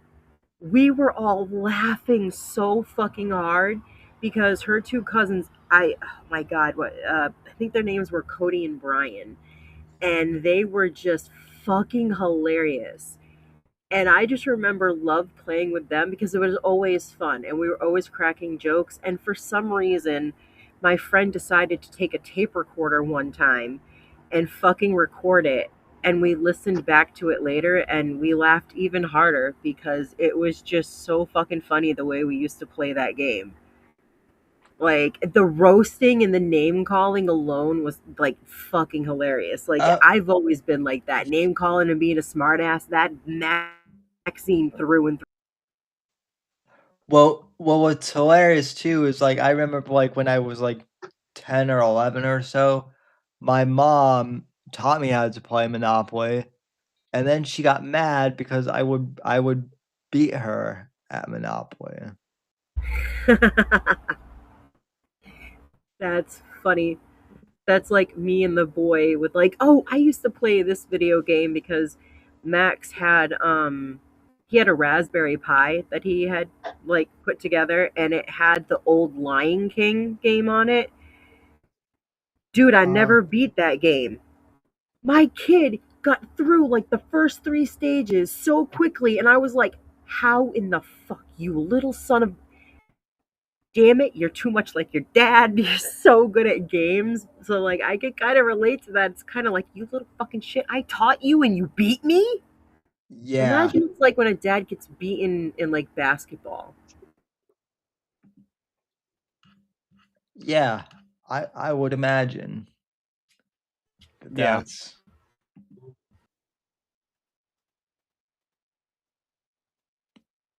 Or this one, this is great. Max loved to pick on me for this one. I tried playing Cuphead. I think it's a great game. I watched Max play it. I was like, oh, it's adorable and funny and it's a little dark. I love it. I God, I suck at it so fucking bad. My kid, great at it. Like, what the hell? Max was always making fun of me for that. The fact he's like, yeah, our kid like beat Cuphead, and you can't even get through the first part. I'm just like, shut up. That's not Yeah. actually funny. not to you, but to him it's hilarious. Oh yeah, and the kid too, because he laughed at it too. And Max also made fun of me because I love Five Nights at Freddy's. I watched so many people play the fucking game. I've watched the first movie. I'm gonna probably watch the second one tomorrow. But I still haven't beat the first game. yeah, I've tried so many times and he laughed at me so hard because yeah, I scream every time one of them's at the fucking door, especially if it's Bonnie. I don't know why, but that fucking rabbit just like fucking terrifies me at the door. I mean, hey, so that stuff is nightmare fuel. So I mean, Fucking I'm animatronics, man. now I kind of have a bone to pick with Max. No, no, I never watched Dexter. Liar. I love that he did that to you. I did he never told me. He didn't like that's something that I was not in on or a part of. So I truly find that hilarious. Completely. I mean, completely deadpan too. Like, you know, and I love my husband so much. and here I here I am saying you should watch it. So Yeah, we watched it together. That's the even funnier part is that was the show that he was really into that I was like, "Oh, I like this too," and we watched it together. Very few shows that we actually did that together with. That was one of them. yeah, Oh, he got you good, dude. yeah. I was I've been recommending that show to people, especially to some younger people I know because they've seen the memes. And I guess surprise motherfucker has become a huge meme on the internet in the last few years. And yet like a lot of younger people don't know where that's from now, unfortunately. What a bunch of losers. Right? Dude, I They don't know where half of the stuff that they say comes from or their styles. I literally saw this freaking video on Instagram of this girl who was totally, I mean, she was a scene girl from head to toe. She had the freaking sideway bangs, multicolored hair, the makeup, the emo fucking wristbands and everything. And she's like talking about how like millennials just need to like realize that like they're old. And it's like, bitch, you're literally wearing our fucking costume, dude. Where do you think the scene fucking shit came from? Like the younger millennials, you fucking idiots. You're Yeah. stealing our shit from the 90s, acting like you made a. Oh my god, it's a skirt. It's so cute. It's shorts and then a skirt over it. And I'm like, bitch, I was wearing that when I was like 8. That's not new. You're just bringing our shit back, you idiots. Yep. Pretty much.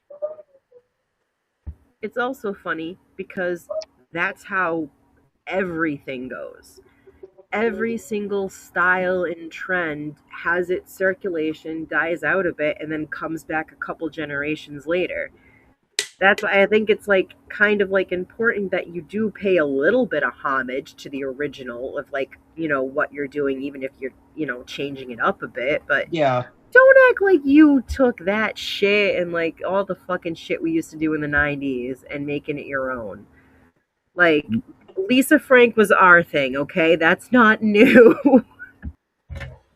Nihil novae sub sole. Nothing new under the sun. I guess yeah, I guess one of my friends who works in Washington, he was saying that like all the Gen Z guys at his office are like they're now like discovering that like thin ties are like cool to wear, and he's like trying to explain like, yeah, that was cool. That was cool like back in the 60s when your grandfather was working. Like that's not new. You just took your grandfather's style. So, yeah. Well, come on, these are also some of the people, like the younger ones that are, saying, well, you were born in the late 1900s. Bitch, excuse me? I was born in 1986. You can say that. You don't need to say the late 1900s. It's not like it was really that long ago. Not a No, fucking dinosaur over here. no, it really was. We're ancient. It really wasn't. We are ancient. Well, it's funny because I've seen things where like they say if you were born in the 90s you're ancient. And I'm like, "All right, so what the hell are we that were born in the 80s?" A little bit beyond ancient. Dinosaurs then.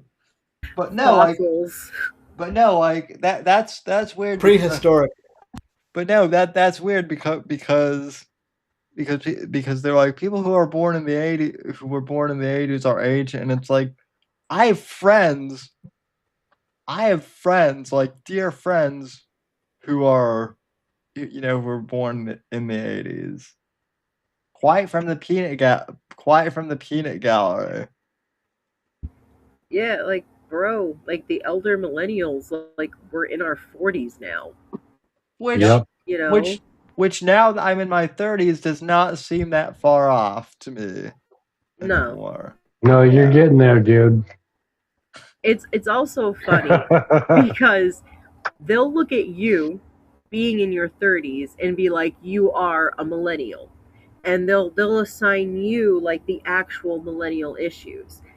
But for some reason, like 35 and up millennials, they confuse us with Gen Z and saying that we're doing the stupid stuff that Gen Z is doing. And I'm like, bro, Yeah. that group of millennials are literally, we're complaining about back pain every single day.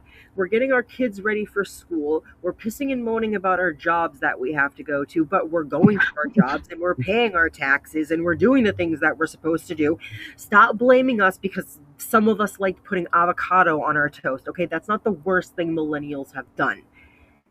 I mean, some of them, yes, some of them are definitely fucking entitled, and the whole participation trophy thing did go to their heads a little bit. But again, blame that on the boomers because they're the ones that push that shit onto us. I Yeah. thought that was stupid when I was a kid too. The boomers were the ones who pushed like all the like bully proofing, like, you know, which, like, granted, some of that stuff worked, but like a lot of it was like, if you get Stupid. bullied, the stupidest thing was like, you shouldn't ever punch anyone ever, like even if you're getting you know, Oh hit, yeah, like, no, fuck that. See, my dad taught me just don't be the first one to hit, be the yeah, second one and make sure you handle it. yeah, So, and I mean, I did that too, not at school, but actually with one of my cousins who I actually became close with after.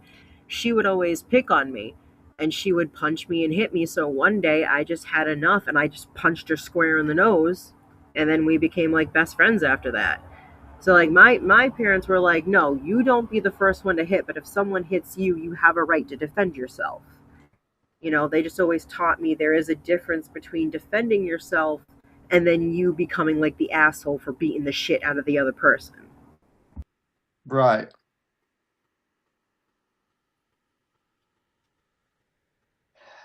Yeah,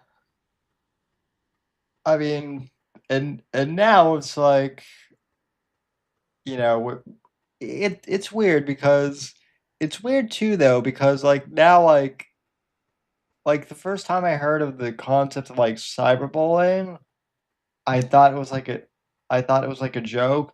Like now I understand that it is kind of like a real thing, but it's like it's like if you're getting bullied, just like, You you can log off, right? yeah, that was always like that was always our response. So I know that when I was in high school that I didn't grow up with, Facebook and that type of cyberbullying. But being a girl, I kind of have a little bit of like kind of like an insight on that, not just from like my own experiences and like opinions and thoughts, but talking to other girls. And the problem is that you are pushed so much to think that your image, how people look at you, how you represent yourself is so important, more important than just being a good person. So people, they'll stay logged on and they want to keep defending themselves and they want to try and keep up this like good look about themselves and they end up just like digging themselves in deeper. And it's true, yeah, you should just log off. You shouldn't care what people on the internet are saying about you, like especially if you know that it's not true and it's it's in your school and it's just like it's the mean cheerleader who has an issue with you. you know it's not that big of a deal. It's not worth trying to like end your life over because ultimately all you're doing then is you're letting the bitches win first off that are fucking bullying you, because most of the time they're not going to feel bad. They're going to think it's funny. They're going to think you deserved it. And there are plenty of movies out there based on true story events of like how that happened, and the girls that were doing the bullying really didn't care because they don't think it's a big deal. And so as much as like you can say that like cyberbullying isn't as big as a deal as some people make it out to be, it is still an issue. The problem Ye- is that nobody is handling it on either side correctly, I think. Yeah, well, yeah, well, and I mean, and I mean again, and I mean this is a kind of like an unpopular opinion to have these days, but like it also goes to show that like there is like a difference between the genders in regards to that stuff. Like I Oh, remember, absolutely. I agree with you. yeah, like I remember a little bit like you know when I was in high school and Facebook like was just becoming popular, like people would say something like, oh, you're not in a relationship unless it's like Facebook official, right? And I was kind of like, okay, that's like, yeah, whatever. But like, girls were always like telling their boyfriends, like, you need to change your relationship status right now, or something like that. So, That was a fucked up era. Imagine doing that, finding that shit out on MySpace, though. oh God, See, yeah, that, Yeah. that was more my thing. MySpace was more my thing. I didn't jump on Facebook. It was actually until after I got out of college when they finally made it public to everybody. yeah. Like, oh my god, definitely MySpace and Facebook, I think, at least for me and my experience, were definitely different fucking experiences. MySpace, Facebook was a little more toxic to me, I think. MySpace, in my opinion, I wasn't on it for very long, but when I was on it, like, I thought it was better because, like, I remember you could, like, make like custom themes. You could put like your own The like, coding, it taught you how to fucking code. Even I learned how to do that shit. I don't know how to do it anymore, but I knew how to do it then. right, Yeah, that yeah, was shit. When you could set it up to play a song when anyone went to your yeah, profile, you could have your like top 8 friends, videos and shit. Yeah, MySpace was sick. yeah, yeah, and then like on Facebook, everyone has the same like, white generic background, or Admittedly, it has gotten better from what it originally was when it started, but yeah, Facebook is like, I really only have one just for personal stuff, just for family, and that's it. I don't even really use it that much because it's just kind of It for sucks. boomers now. No offense, but No, it no, sucks. boomers. I used to be on Facebook like all the time, like up until after the 2016 election. And like the reason, it wasn't just because of the Democrats either, but like it was like every boomer decided that like they would just use Facebook as like their long form, like, Their blog. fucking diaries and shit. Yeah. Yeah, I had like cousins, like I had like Gen X cousins and whatnot too. Like they would literally like post these long ass like letters on my timeline, like saying that like why they were like I had a few cousins like disown me because I voted for Trump, but like not only that, they would post like letters on my timeline, like Oh, paragraphs. because they must virtue signal, and they must be the most virtuously signally as they possibly can be. And Yeah, what better way to do that than by publishing a book on your page where you have to see it? yeah, but it's No? yeah, but it's also like you guys know I have a podcast, right? Like you guys know I'm with the college Republicans. Like why does it shock you that I voted for Trump? The fact that you're crying out this when it's like you know who I am. Because they probably didn't actually watch your content and didn't know like where you actually Right. stand, and then they found out, oh, now we know where you stand. How dare you, you traitor! And it's like, oh my god, grow up. Oh my god, did you hear the story of the girl that literally murdered her father the night of the Trump like celebration, like he fucking won? And it was because he voted for Trump, she didn't. She was very angry, and he asked her to turn the fucking light off before she went to bed. And she lost her mind, and I think she stabbed him to death. What the fuck? That People is are people are fucking crazy with this. yeah, that is like I know that psychiatrists love it because and like Yeah, they're I'm on making tons of money on insurance yeah, if you have it. well and like Yep. well and like listen, I've always been an advocate of, like, people going to therapy to get help when they need it, like, legitimately. I do think it's a good thing. But I can also recognize that it is pretty funny that, like and kinda sad that people are going to therapy for, like, non-issues like this, and that's why people make fun Like of Trump derangement syndrome, which they Yeah, claim isn't a thing, but you watch so many people and you're just like, it's a thing. I'm sorry. yeah, and then they wonder why we make fun of therapy culture, even those of us who have gone to therapy make fun of it because of shit like this. Well, because unfortunately, you see all these. It's not just girls, but it's primarily girls that will do the things that they put up on TikTok and Instagram, where it's like, "Well, I have DID. Watch me go back and forth between my personalities. I'm really a wolf. Watch me shift into a wolf. I have anxiety, and this is what I really do." And it's like them having like a fucking seizure on the floor, and I'm like, no, actually, anxiety attacks can sometimes look like you're just sitting there staring off into space.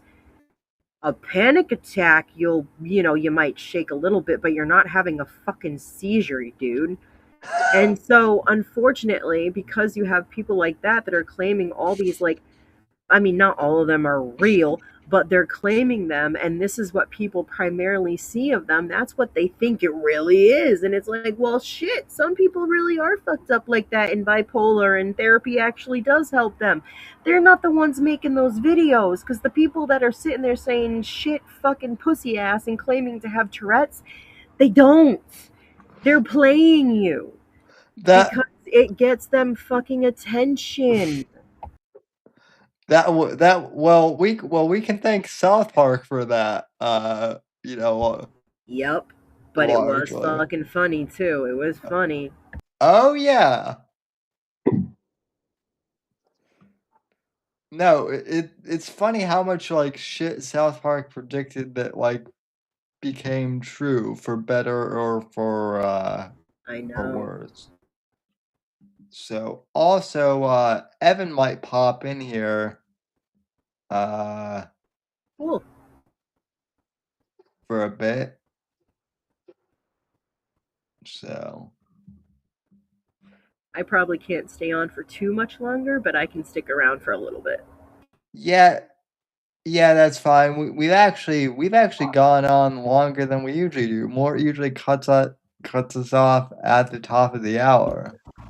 Yeah, but I'm here. You can't shut me up, and he knows that. Well, I don't know about that, Max. Well, Max definitely I rubbed cut off Max on off all you. the time. we're What were you glad. saying, Mort? I gotta hear what Mort was saying. Sorry, I said everyone. I cut Max off all the time. Yeah, but not me. I Give can't it time. shut up. Oh, give it time. We'll see. Give it time, he says. Max definitely did rub off on me a little bit, but I definitely rubbed off on him too. Like some of the jokes that he would say, I'd be like, "Hey, that's something I would say."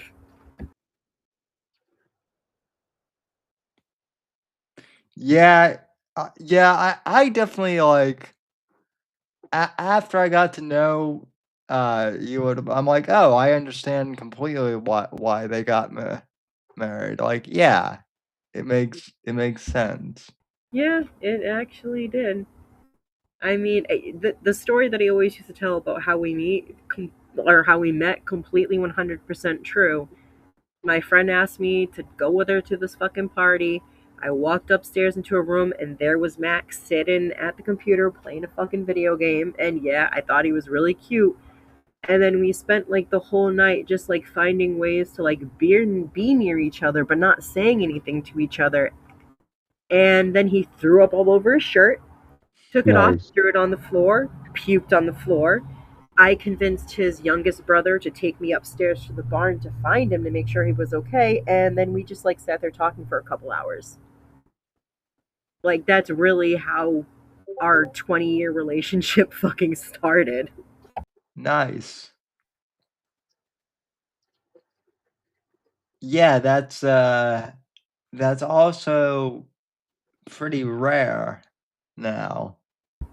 It is. That was one thing that like Max would tell me sometimes is that he really had a hard time with like trying to give some of the guys advice because he'd want to be like, you're not just gonna like walk into a room and find the woman you're gonna marry. And then he'd be like, but shit, that's the story I tell all the time about how you and I met because that's true. And I'd be like, yeah, that's why you tell them. Yours is like a 1 in a million type of fucking chance encounter. That's not always going to happen. But if you always go into every situation thinking this woman has to have the same political ideas and opinions as me, has to like the same exact games that I like, has to be da da da da da da da, which are absolutely insane. If you seriously think that on the first date of meeting this fucking woman, talking about having children with her, is gonna start something, you are seriously delusional. You need to Yeah, get to know the woman, know who she is. And Max said this a lot, and it's true. You do not want a woman that has the same political opinions as you because it never works out. Something always fucking goes wrong. I can attest to And he that. also told Mm-hmm. and he also told us there was no women on the internet. Yeah, what are you talking about? There are no women on the internet. Well, in regards to the don't find a woman that's like close to your political opinion. Yeah, that's all I can say is I was not far right enough for one of my exes.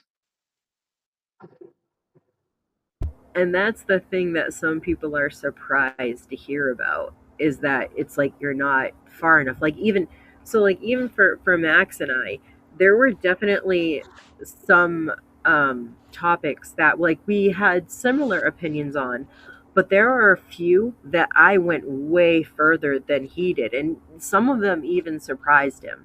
Like with everything that they were saying, how far they got me to like change my opinion on abortion and like whether it should be legal or just completely like gone. Like just some of the like the ridiculous laws that they were passing and like people saying that they're perfectly fine with third term abortions, which Yeah, like if you look into it and you look at what it can actually mean that you could actually birth the child and then kill it and it would be deemed as an abortion.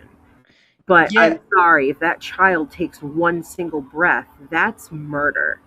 100%, you can't argue it. It breathes, it's murder. amen. That at least though is reasonable. I'm talking. Hey, honey, I know your grandfather fought in World War II and liberated a concentration camp, but I think the Jews might have been slightly exaggerating a bit, and it's like, well, yeah, this relationship might not uh be continuing then. So. Huh. Which is a shame because she was pretty, but yeah, I'm not looking Yeah, to. but pretty doesn't always mean that there's like, intellect underneath the surface or common sense.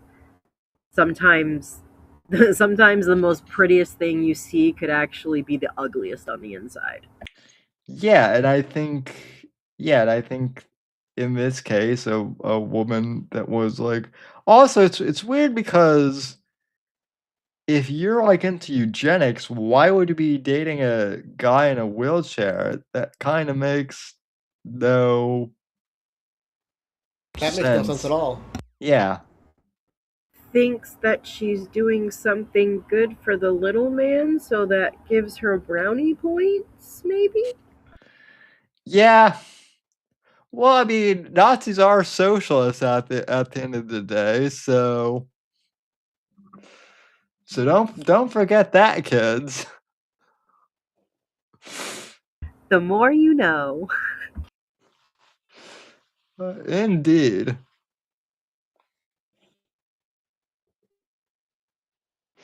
Man, I was really disappointed to find out about that guy that used to host the Reading Rainbow. I was so sad to find out like what he actually thought about stuff. It almost broke my heart. Which one? Jordy or the other guy? Like the original Reading Rainbow guy. I don't Oh remember what his yeah. name is anymore because like I really got disappointed in him. But the original Reading Rainbow guy, like that I would have watched when I was a kid, yeah. Guess he Yeah, was like no. a liberal nut job, and that just very saddened me. Yeah, no. When I was so the other thing is like all these newer parents are like they talk how great Miss Rachel is on YouTube, but like Oh my god, I know. Penn unfortunately lets her daughter watch that, and I tried to explain it to her, but I couldn't get through to her, so I just let it go. so like not having kids like I was like okay I have no idea who this Miss Rachel person is. Still don't really, but like I did see that like she was one of the people who was like at the anti UFC sing along thing So that the her left. whole thing was she was basically completely in support of Gaza and was pretty much like preaching that propaganda on her show to children. And that's like as much as I know about that is why some people were actually really upset with her. My thing is, I just feel like that's not appropriate for children, and it's disgusting to put it directly at children who are at such a young age.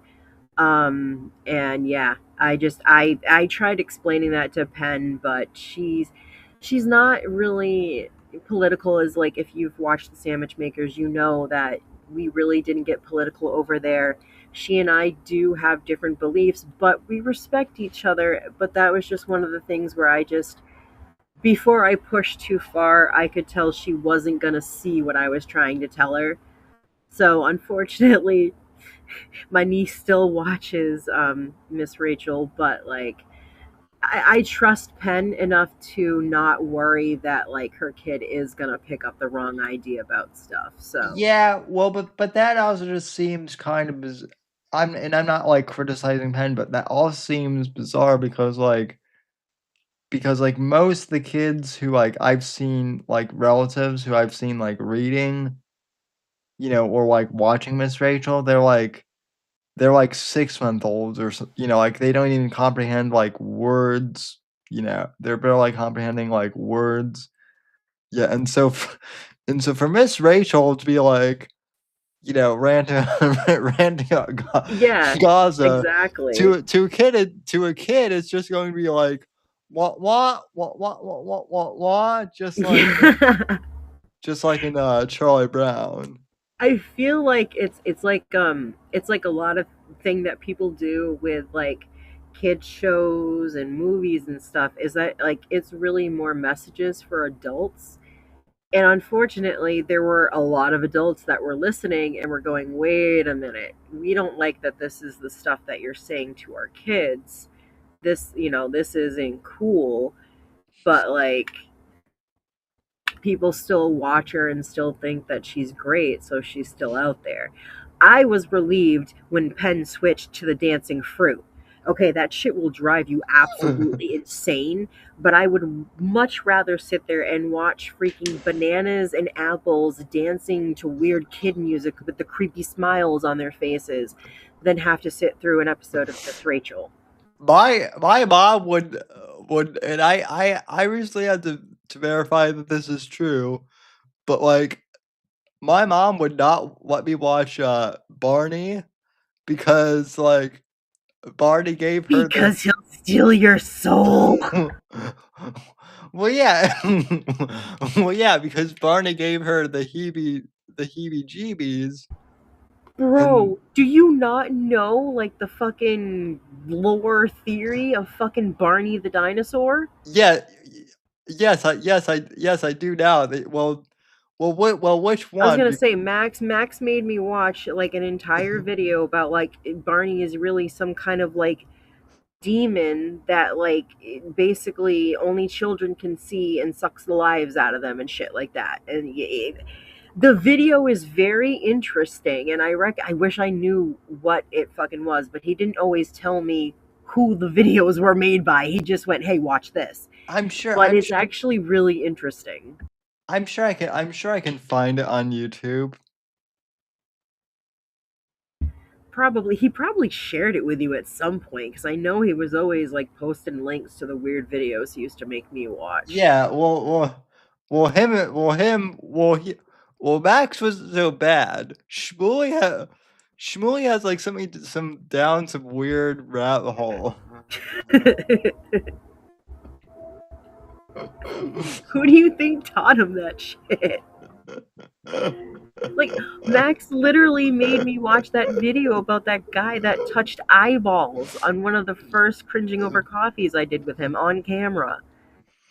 And he also made me watch that fucking video about the theory about how Steve from Blue's Clues is actually the guy from like a CSI fucking episode. And I'm like, why are you ruining Blue's Clues for me now? Why?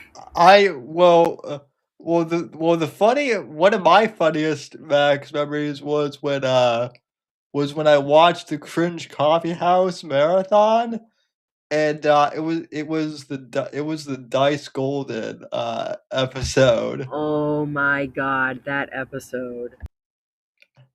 And I'll never forget.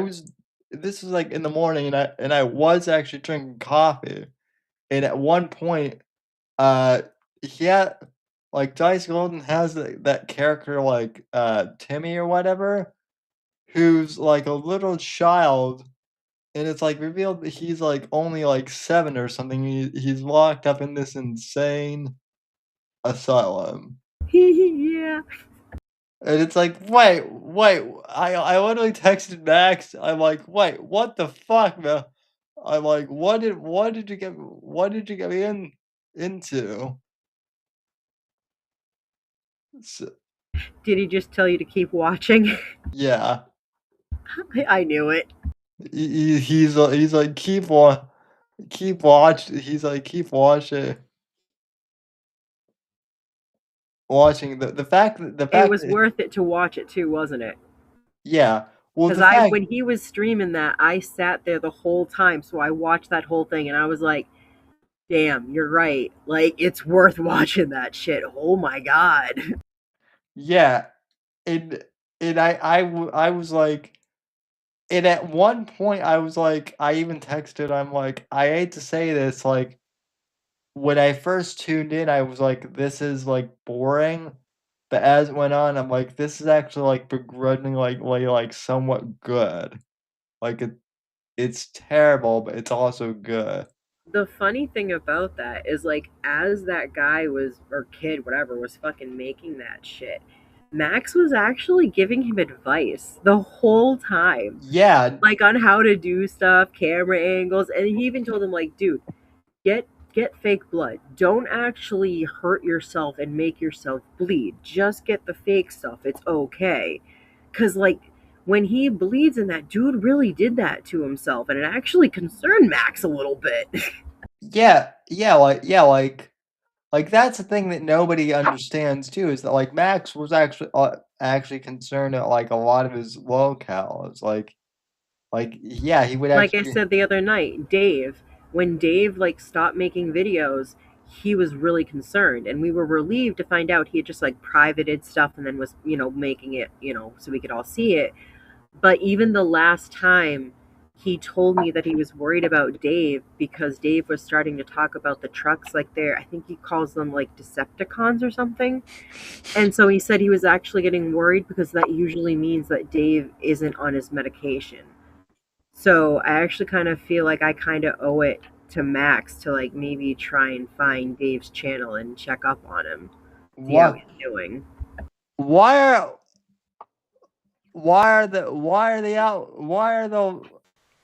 the lamp sockets upside down? Why? Ew, a spider. Ew, a spider. The songs that Max made with that were so amazing.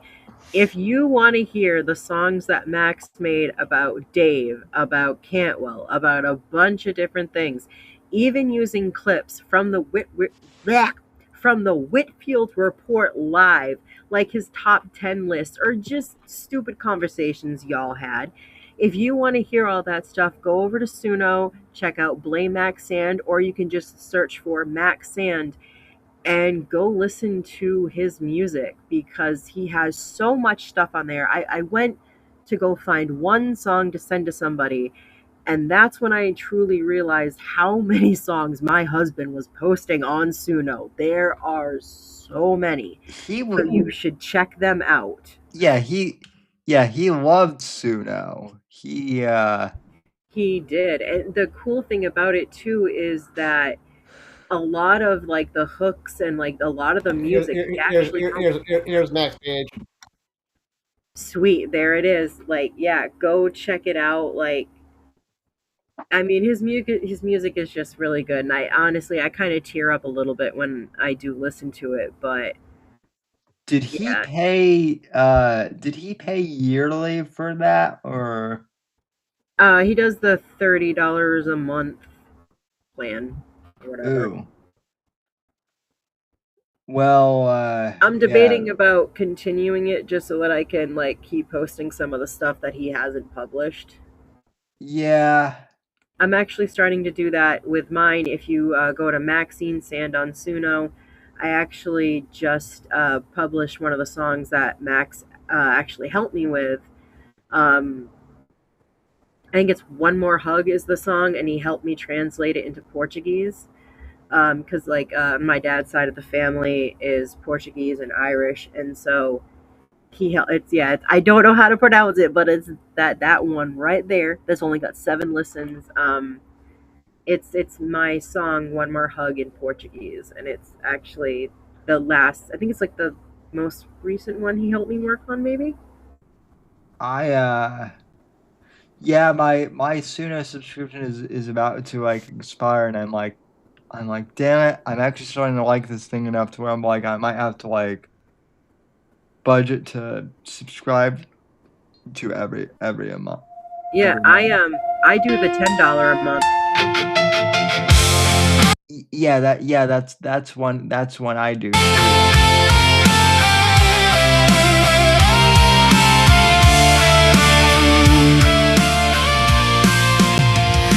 Ainda me lembro daquele telefonema que chegou cedo naquela manhã. Meu coração disparava enquanto ouvia minha mãe dizer aquelas palavras temidas. Desculpa, meu amor, seu pai foi chamado pra casa. Eu soube que meu pai tinha partido e o mundo já parecia muito mais escuro sem a presença dele nele. Como você pode achar que eu conseguiria fazer isso sem você? Eu ainda preciso de você, pai. Ainda preciso dos seus conselhos e orientação. O que eu não daria por mais um abraço, por ouvir sua voz novamente, por ser sua menininha. Só mais uma vez. Meu pai e eu não éramos perfeitos, éramos tão parecidos que batíamos de frente. Teimosia contra teimosia, mas no final do dia meu pai era meu melhor amigo. Sempre vou ter histórias engraçadas para contar pro meu filho quando ele crescer. Até as que podem me deixar envergonhada. Como você pode achar que eu conseguiria fazer isso sem você? Eu ainda preciso de você, pai. Ainda preciso dos seus conselhos e orientação. O que eu não daria por mais um abraço, por ouvir sua voz novamente, por ser sua menininha. mais uma vez. Sinto falta dele todos os dias. As lágrimas não param mesmo com o passar dos anos. Juro que ainda ouço a risada dele quando vejo algo que sei que ele acharia engraçado. Queria poder ganhar um abraço dele quando estou triste ou sobrecarregada. Sentir seus braços fortes e amorosos ao meu redor. Num abraço reconfortante, mas sei que não posso. E esse pensamento faz as lágrimas caírem ainda mais forte. Como você pode achar que eu conseguiria fazer isso sem você? Eu ainda preciso de você, pai. Ainda preciso dos seus conselhos e orientação. O que eu não daria por mais um abraço, por ouvir sua voz novamente, por ser sua menininha. Só mais uma vez. Papai, você consegue me ouvir? Estou seguindo o caminho que você teria escolhido pra mim.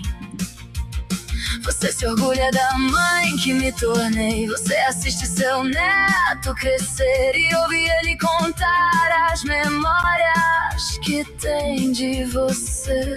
Lembrando do pouco tempo que ele teve com você. O mundo parece tão escuro e frio sem você agora, pai.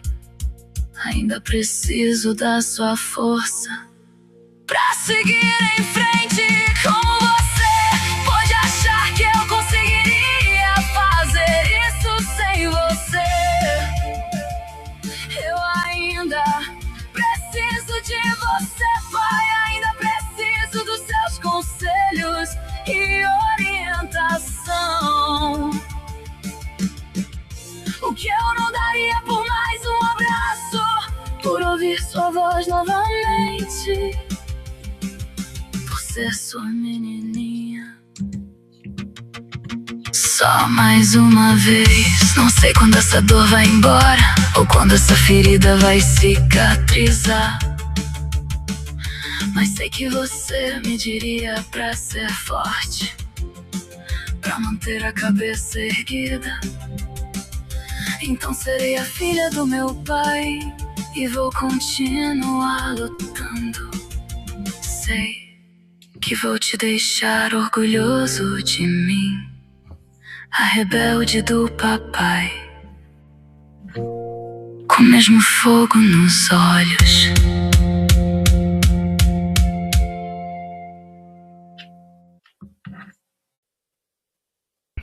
Yeah, Max always told me that my songs always ended up being a little long, but they were like usually always good. Hmm. Nothing wrong with a long song.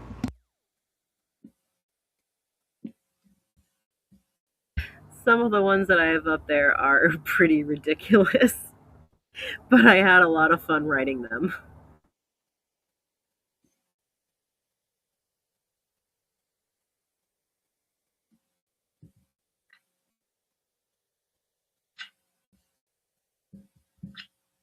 The way I see it, as long as you're having fun, that's all that matters.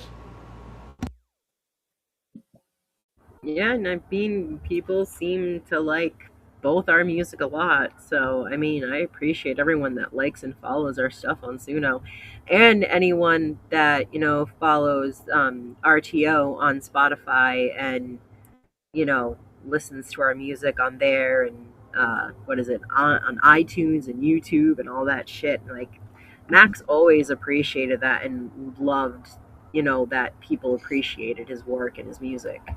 Oh yeah. Well, a lot. Well, I will say this, Maxine. I messaged a few of the authors that Max and I met, and a lot of them were, quite saddened to hear that Max had passed too.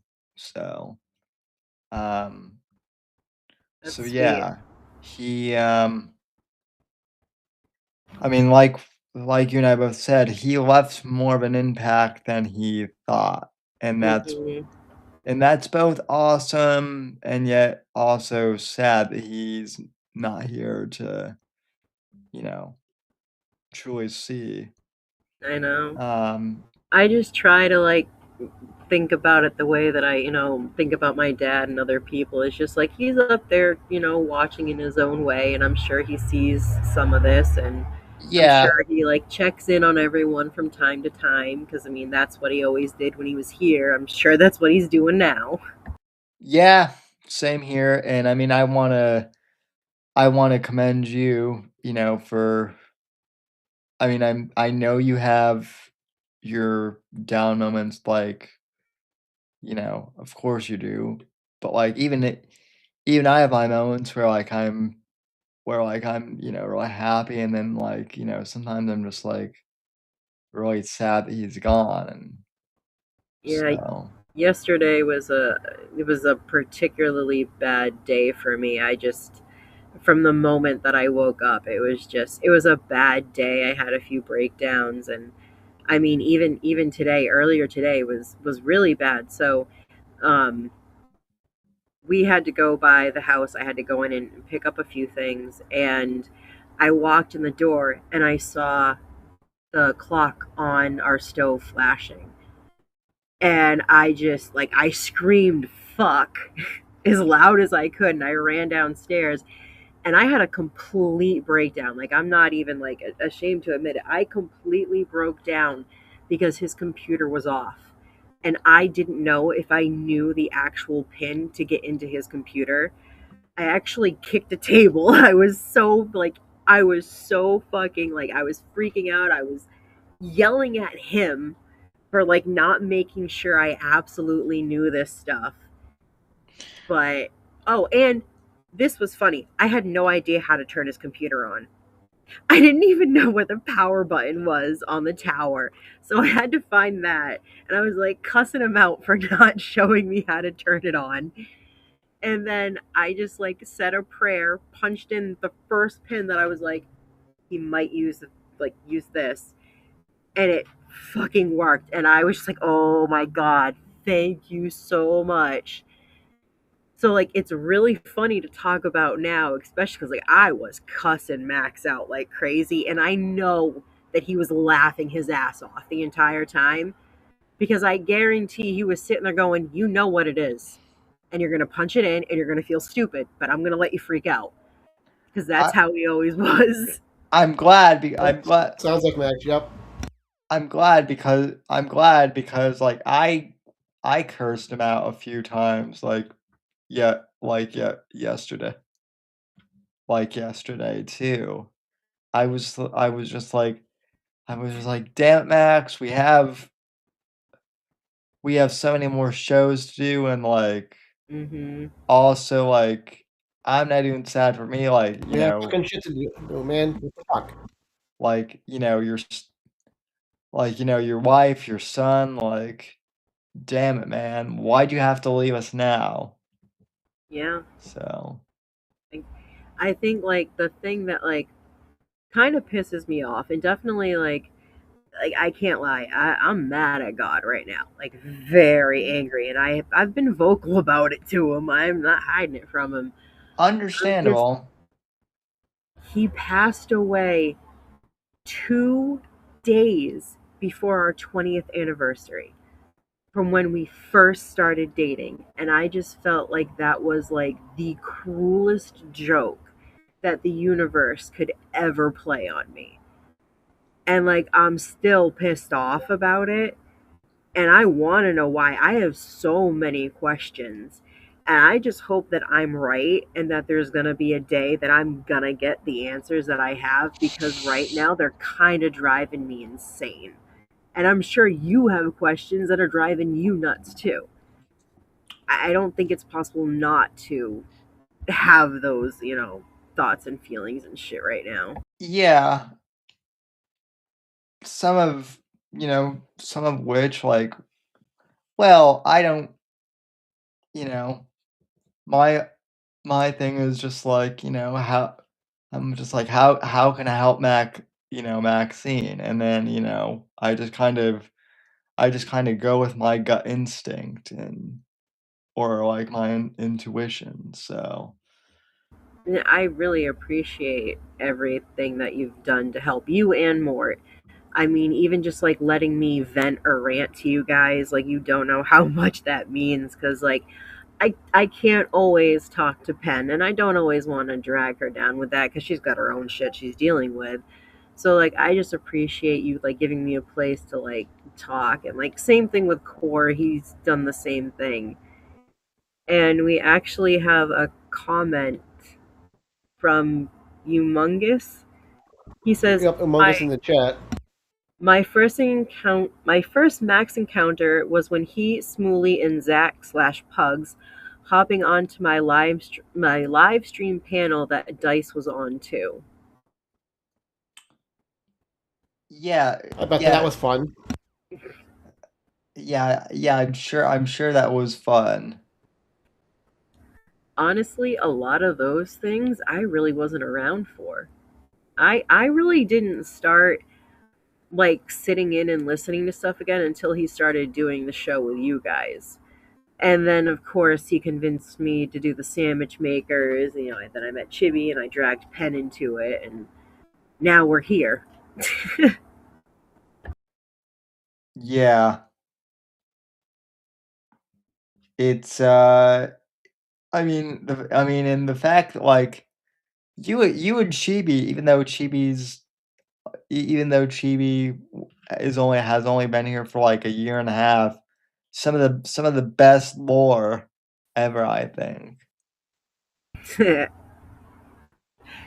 Man, I've been talking to her a lot too, and like seeing now that, like, at the very least, I could probably do this on this laptop. Can't do a camera. That's fine. I can work with that. But Right. I'm thinking I might in the future, like, I want to continue doing the sandwich makers because I know that I can at least do that on my own because he taught me how to do that and I feel confident in doing that as long as the internet doesn't fuck up on me. So, like, I'm definitely going to be talking to her about, continuing that and doing an episode for that in the future. And no idea when it's going to happen, but I don't want to let the sandwich makers die again. I'm not going to do that. It happened the first time when the first person that I came up with the idea like abandoned me. I'm not going to abandon it this time because I feel like we actually kind of made something. If not like a popular show, at least like really good friendships and a fun time.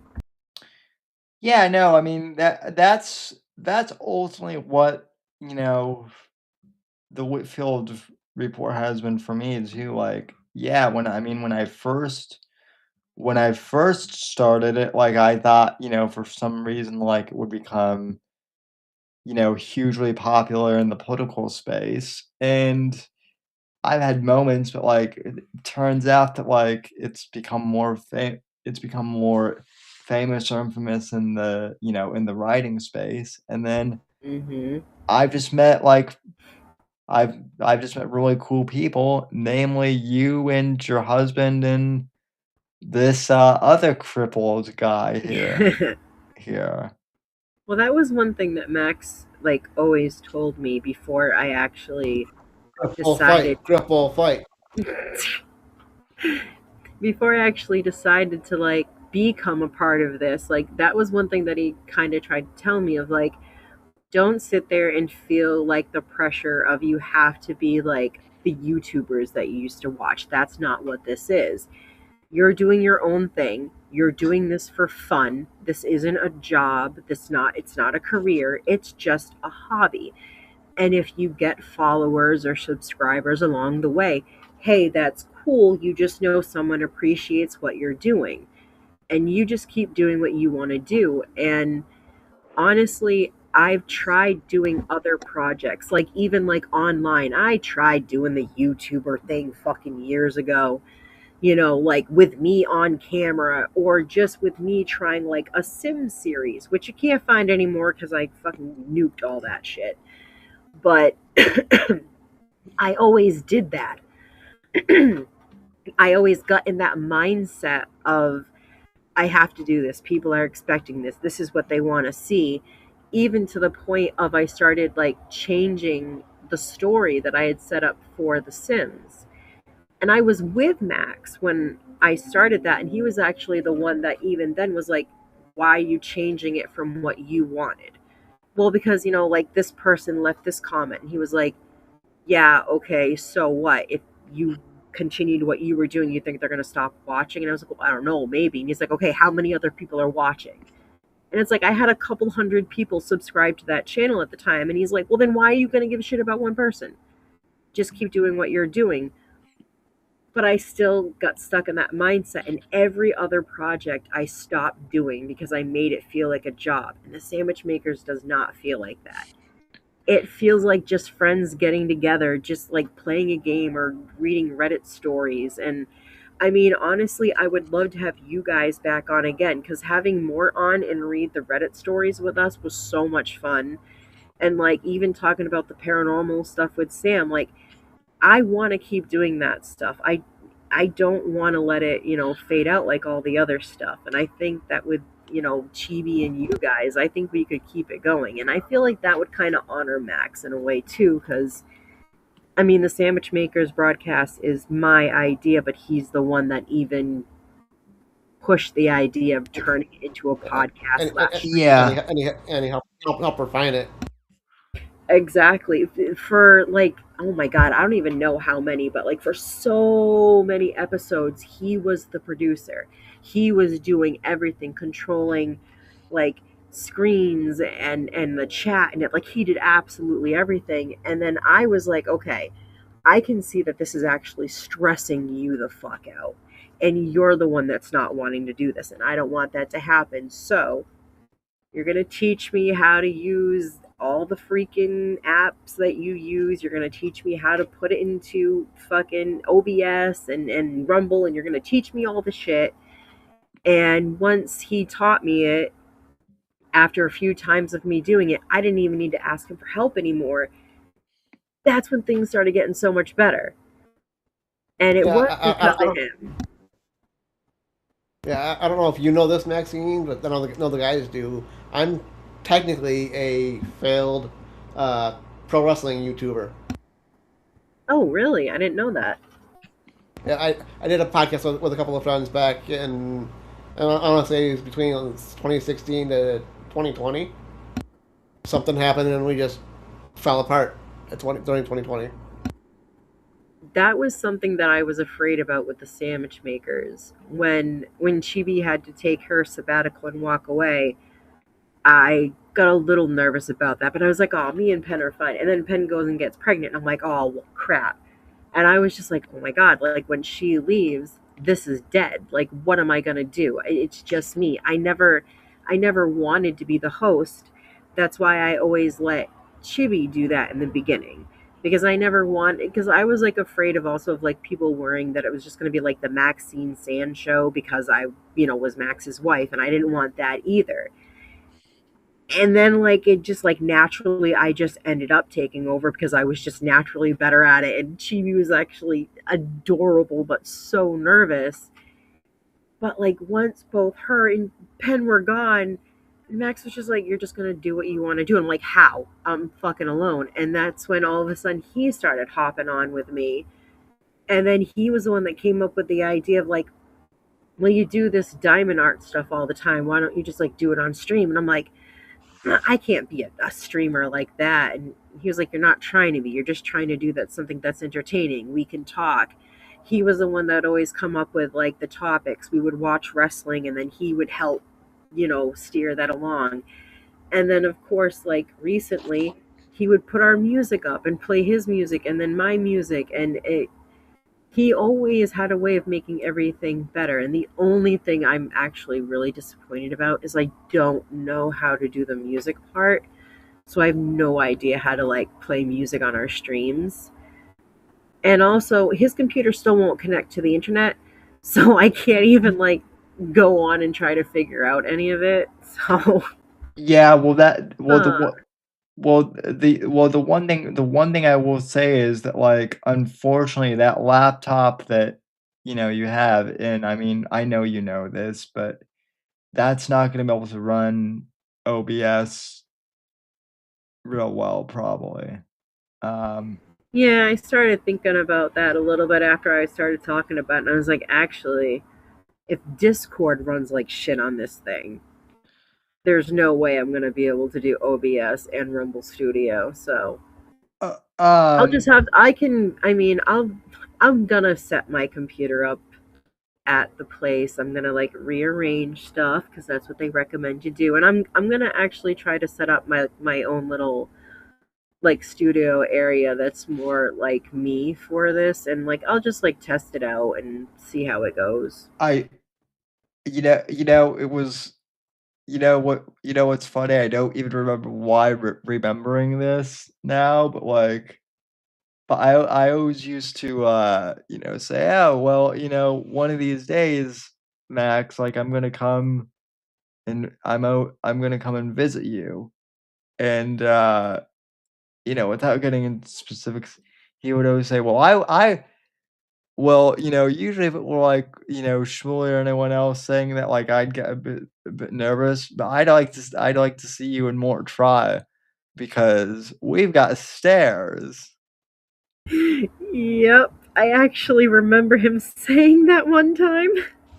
So, I had to try so hard not to laugh because I thought it was just so funny the way he delivered it. yeah, and now I'm Go ahead, stop me, motherfucker. I'll figure it out. and now I'm like, shoot, Mort and I need to get up there to Massachusetts for tech support. Seriously, I have had you guys and Core all trying to help me figure it out. And so like when I got in, that's why like I think I let all of you know, like I got in. Like I did it. And then like even the Xbox story, like I already told Sam and Mort, I was like, actually I put I'm a goddess because I figured it out. Because I wasn't gonna say I'm a god. But I was like, yeah, I got into his fucking computer and I got the Xbox to work. That's amazing for me. Oh yeah. No, it is. And I mean, also though, like I be because like I remember thinking I'm like, well, maybe it's not the Xbox, maybe it's the router at the new place you're at. So Yeah, that's what I thought too. Actually, I'm kind of wondering if because I know that we lost power here too. It went off for like 5 seconds. It came right back on. And I was like, I don't know, maybe like did it reboot something in the router that just like unplugging it for 30 seconds didn't do that somehow it worked in 5 seconds because That's all what the it sounds power like, went off. probably. Whatever it was, I'm thankful that it happened yeah. because I seeing my kid be so happy that he can play his video games and like saying thank you mom and like actually like being like happy because he has had a few bad days and has said a few things that I know not to take to heart because he's struggling with everything that's going on, but still chips away at you a little bit. So just being able to see him that happy that I was able to get just the stupid Xbox to work, my God, it made me feel just so much better about the entire day, and my entire mood just completely shifted after that. And I've had a good night now, especially being on here with you. I've had a good time. So thank you for inviting me and sending me the link for this. Oh, you are absolutely welcome. And I mean, Absolutely. Thanks for coming on. it also like I speaking for myself, I am very I'm very I'm well, I mean, one of my favorite other Max memories was when Max actually introduced me to the boy. Um, Oh my God. Yes, because you are now his. He made that declaration that Sam was his. So, Sam, you belong to my boy. So, if he tells you to do something, you better, hop to it. yeah. Well, yeah. So, absolutely. So, and I do love how you guys, like, when you did get to talk to him, how you interacted with our son. It was so cute. And Shmuley too. Oh my God, was Shmuley adorable with our son. It's just, it was so cool to like see him get along with you guys and like you guys, and I know that meant a lot to Max too. Yeah, and I mean, if you know, if you need anything, like I suppose I could come out there if it really, if you really needed help or something like that. So Well, as much as I appreciate that, I do hope that it doesn't come to that, that I need you guys to come to my rescue, because so far, I think I'm doing okay handling stuff. It's more of a lot of the stuff that's like up in the air because it's out of my hands and other people have to deal with yeah, paperwork and shit, that it's just like, it's very anxious and makes you like, your nerves are just shot because you're just fucking like, okay, can we just like move on so that I don't have to deal with this anymore? yeah, Like dealing with this Yeah, firsthand. relying on other people, Oh, it relying on other sucks. people to do their thing, pisses me Hmm. off. Yeah, especially like it's your job. Like just do this, but it's like experiencing this firsthand. I have to say that I don't think a lot of people, except for like maybe people that work directly at funeral homes, that will talk to you and your family directly, but like a lot of people that like make up policies or give like, to what I think is ridiculous timelines to have to wait for certain things to get, like, I don't think they understand that by doing this you are literally prolonging the grief process, because in some of these cases you have to wait months before you get Yep. answers for things, or it could take months to be able to, as morbid as this is, it could take months to even get your loved one's body to be able to put them to rest however you want to. And yeah, don't even get me started on That's prices. insane. My God. yeah. No, I mean, and I'd like to say that that's unique, but like when my grandfather, passed away, and like, keep in mind he was in his 90s, when he went. They still drug everything out, months, uh, and months, and it was almost a whole year before we could properly, bury him. So Yeah, for my dad, I remember that it all happened during COVID. No, he didn't die from COVID. He actually had CHF and COPD, and unfortunately, his body just couldn't, handle it anymore. Um, and we had him cremated, and it was like $2,000 at the time. And to like just open up like a small little fucking hole to put the box that had his ashes in it was like $500. To do stuff like that now, just for like a standard cremation, it is like $4,200. And I know it's like maybe a couple thousand now to open up a small little section of land to put the stuff in. It's, the prices are ridiculous. And this is the fucked up part. And I want people to know this so that they can like understand like this part. Like it will really kind of gut you a little bit. You like, you can't have your loved one's body even sent to the funeral home to have them prepared however you wanted to, unless everything is paid for. So it's a very morbid thing, because like with me, the only thing I can think of is a fucking cold fucking like cellar, because I've seen what a morgue fucking looks like. I've seen ghost shows, and unfortunately your mind goes there. And I don't think people think about that with, families that are dealing with this shit. And I think maybe some of these policies need to be like maybe talked about a little bit and be just slightly more flexible. Not completely, don't need to just give everybody everything, but I think being a little bit more reasonable would just be nice. Yeah.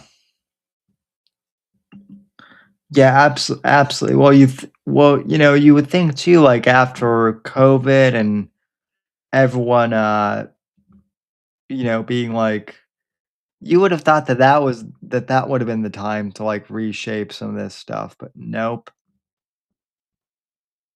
No, of course I not. Because nothing was really wrong. Nothing was really going on. Everything was fine. Just get the shots and you'll be fine. Get the shot and then the next shot and then the booster and then the next booster. And then, hey, there's a new disease. You're going to get that shot and then that booster. And it's, yeah, okay. Yeah, which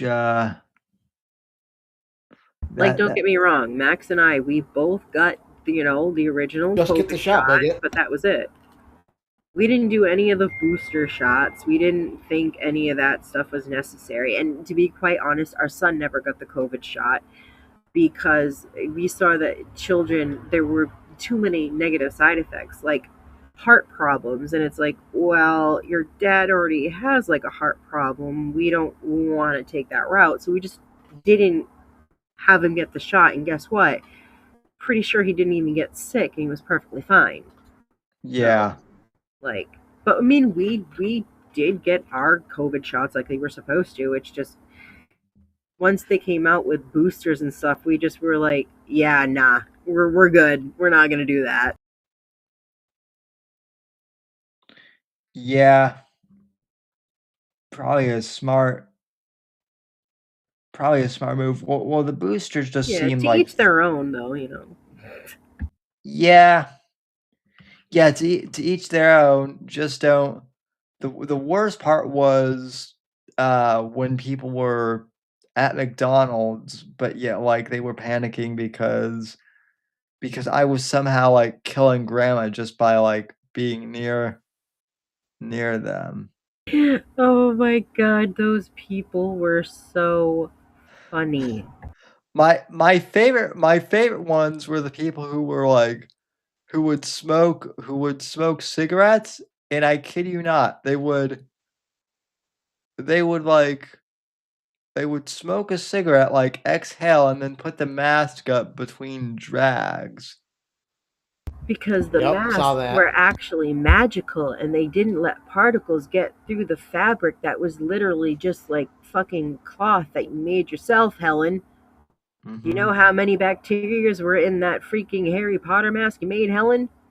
A lot. I, I'm I didn't burn my masks, but I like dispose that of them didn't need I didn't need them anymore. So, I'll admit, my mom did have like old women at her building that like made me and my son masks. And yeah, one of them she made, it was freaking the Marauders map from Harry Potter was the mask. The only reason I kept that is it actually looked cool. But I was just like, dude, these are pointless. And I mean, even some of the medical ones were, because even if they work and the germs are on the outside of the mask, what happens as soon as you touch that mask? Then it's on your hands, and then what do you usually do? You touch your face to like scratch your nose or something. So it like you literally defeat the purpose. Like it was just kind of funny.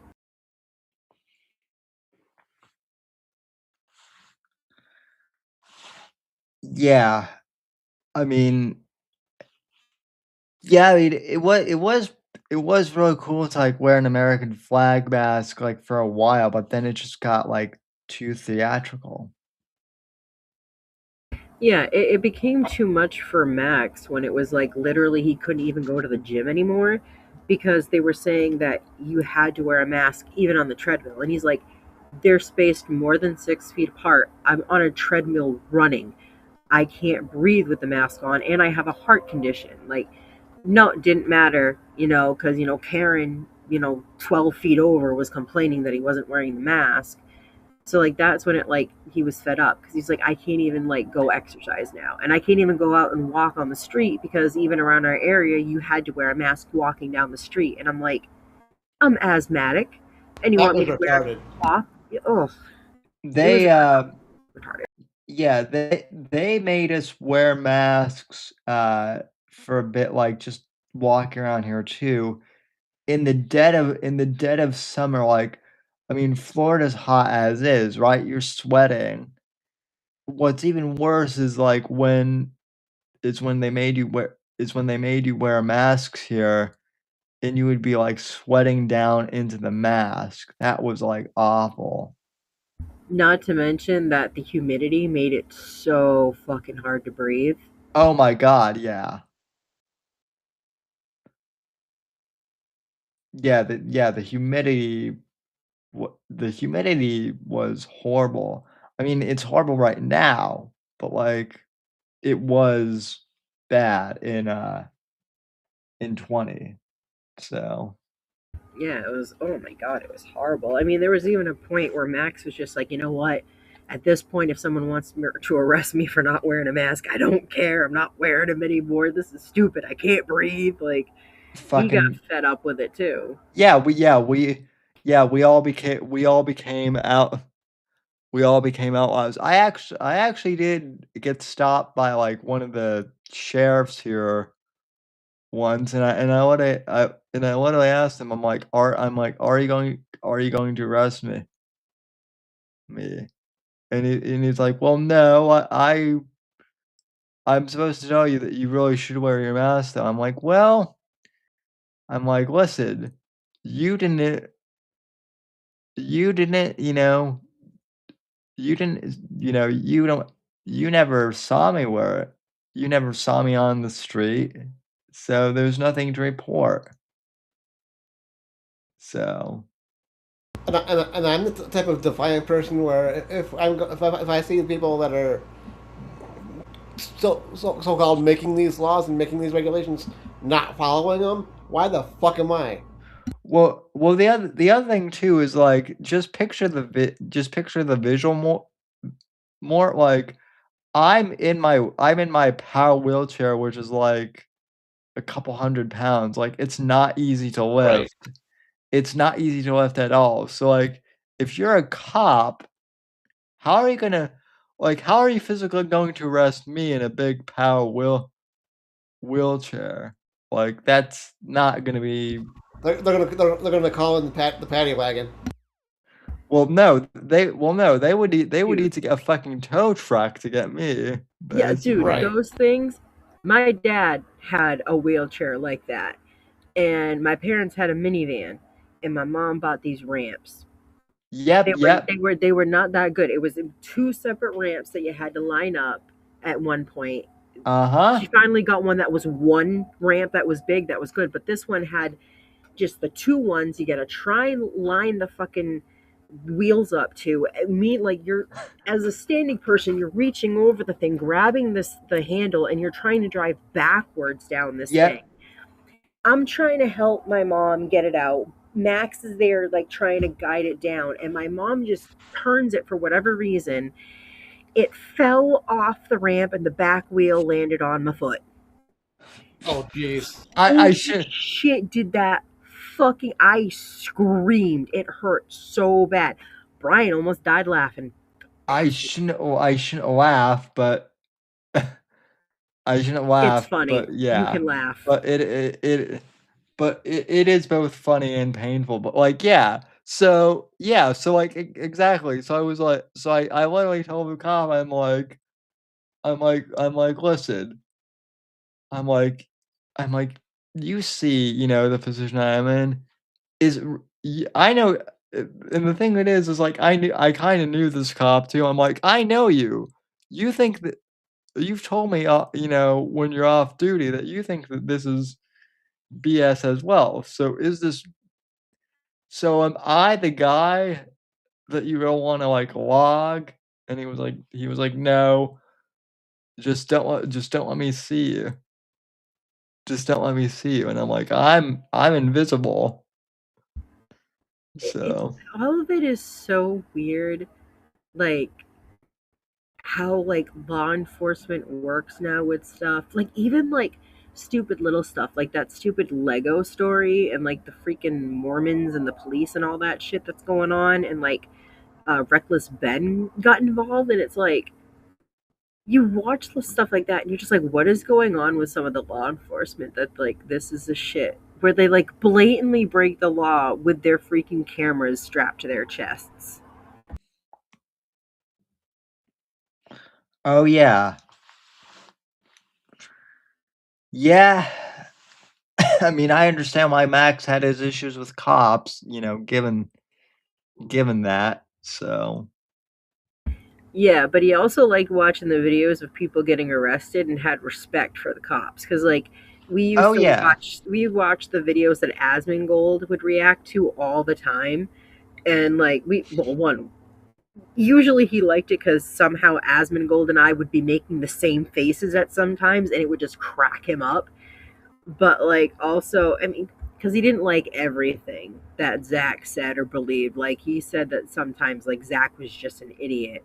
But I mean, he would know because they used to play freaking WoW together all the time, which I didn't know that. Like apparently Max played in some of his freaking guilds and shit like that, which that's cool.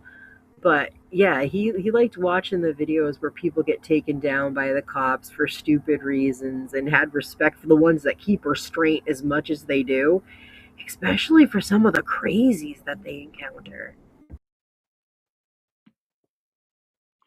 Oh yeah.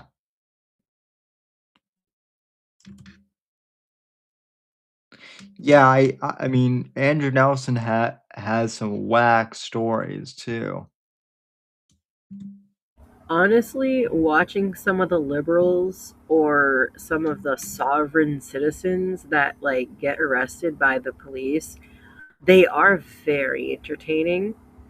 Uh, because like I mean I like it because I'll be able to call out like, oh my god, they're about to hogtie this person.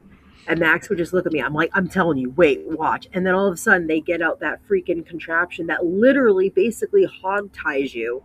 And then they can just pick you up by the straps and walk with you. Oh yeah, It's so much fun to get them watch them hog tied, strapped to the chairs. When they get the paddy wagon and they're so surprised, and it's like, you assaulted 3 officers. Of course you're gonna go in the paddy wagon. Like, you're insane. oh yeah.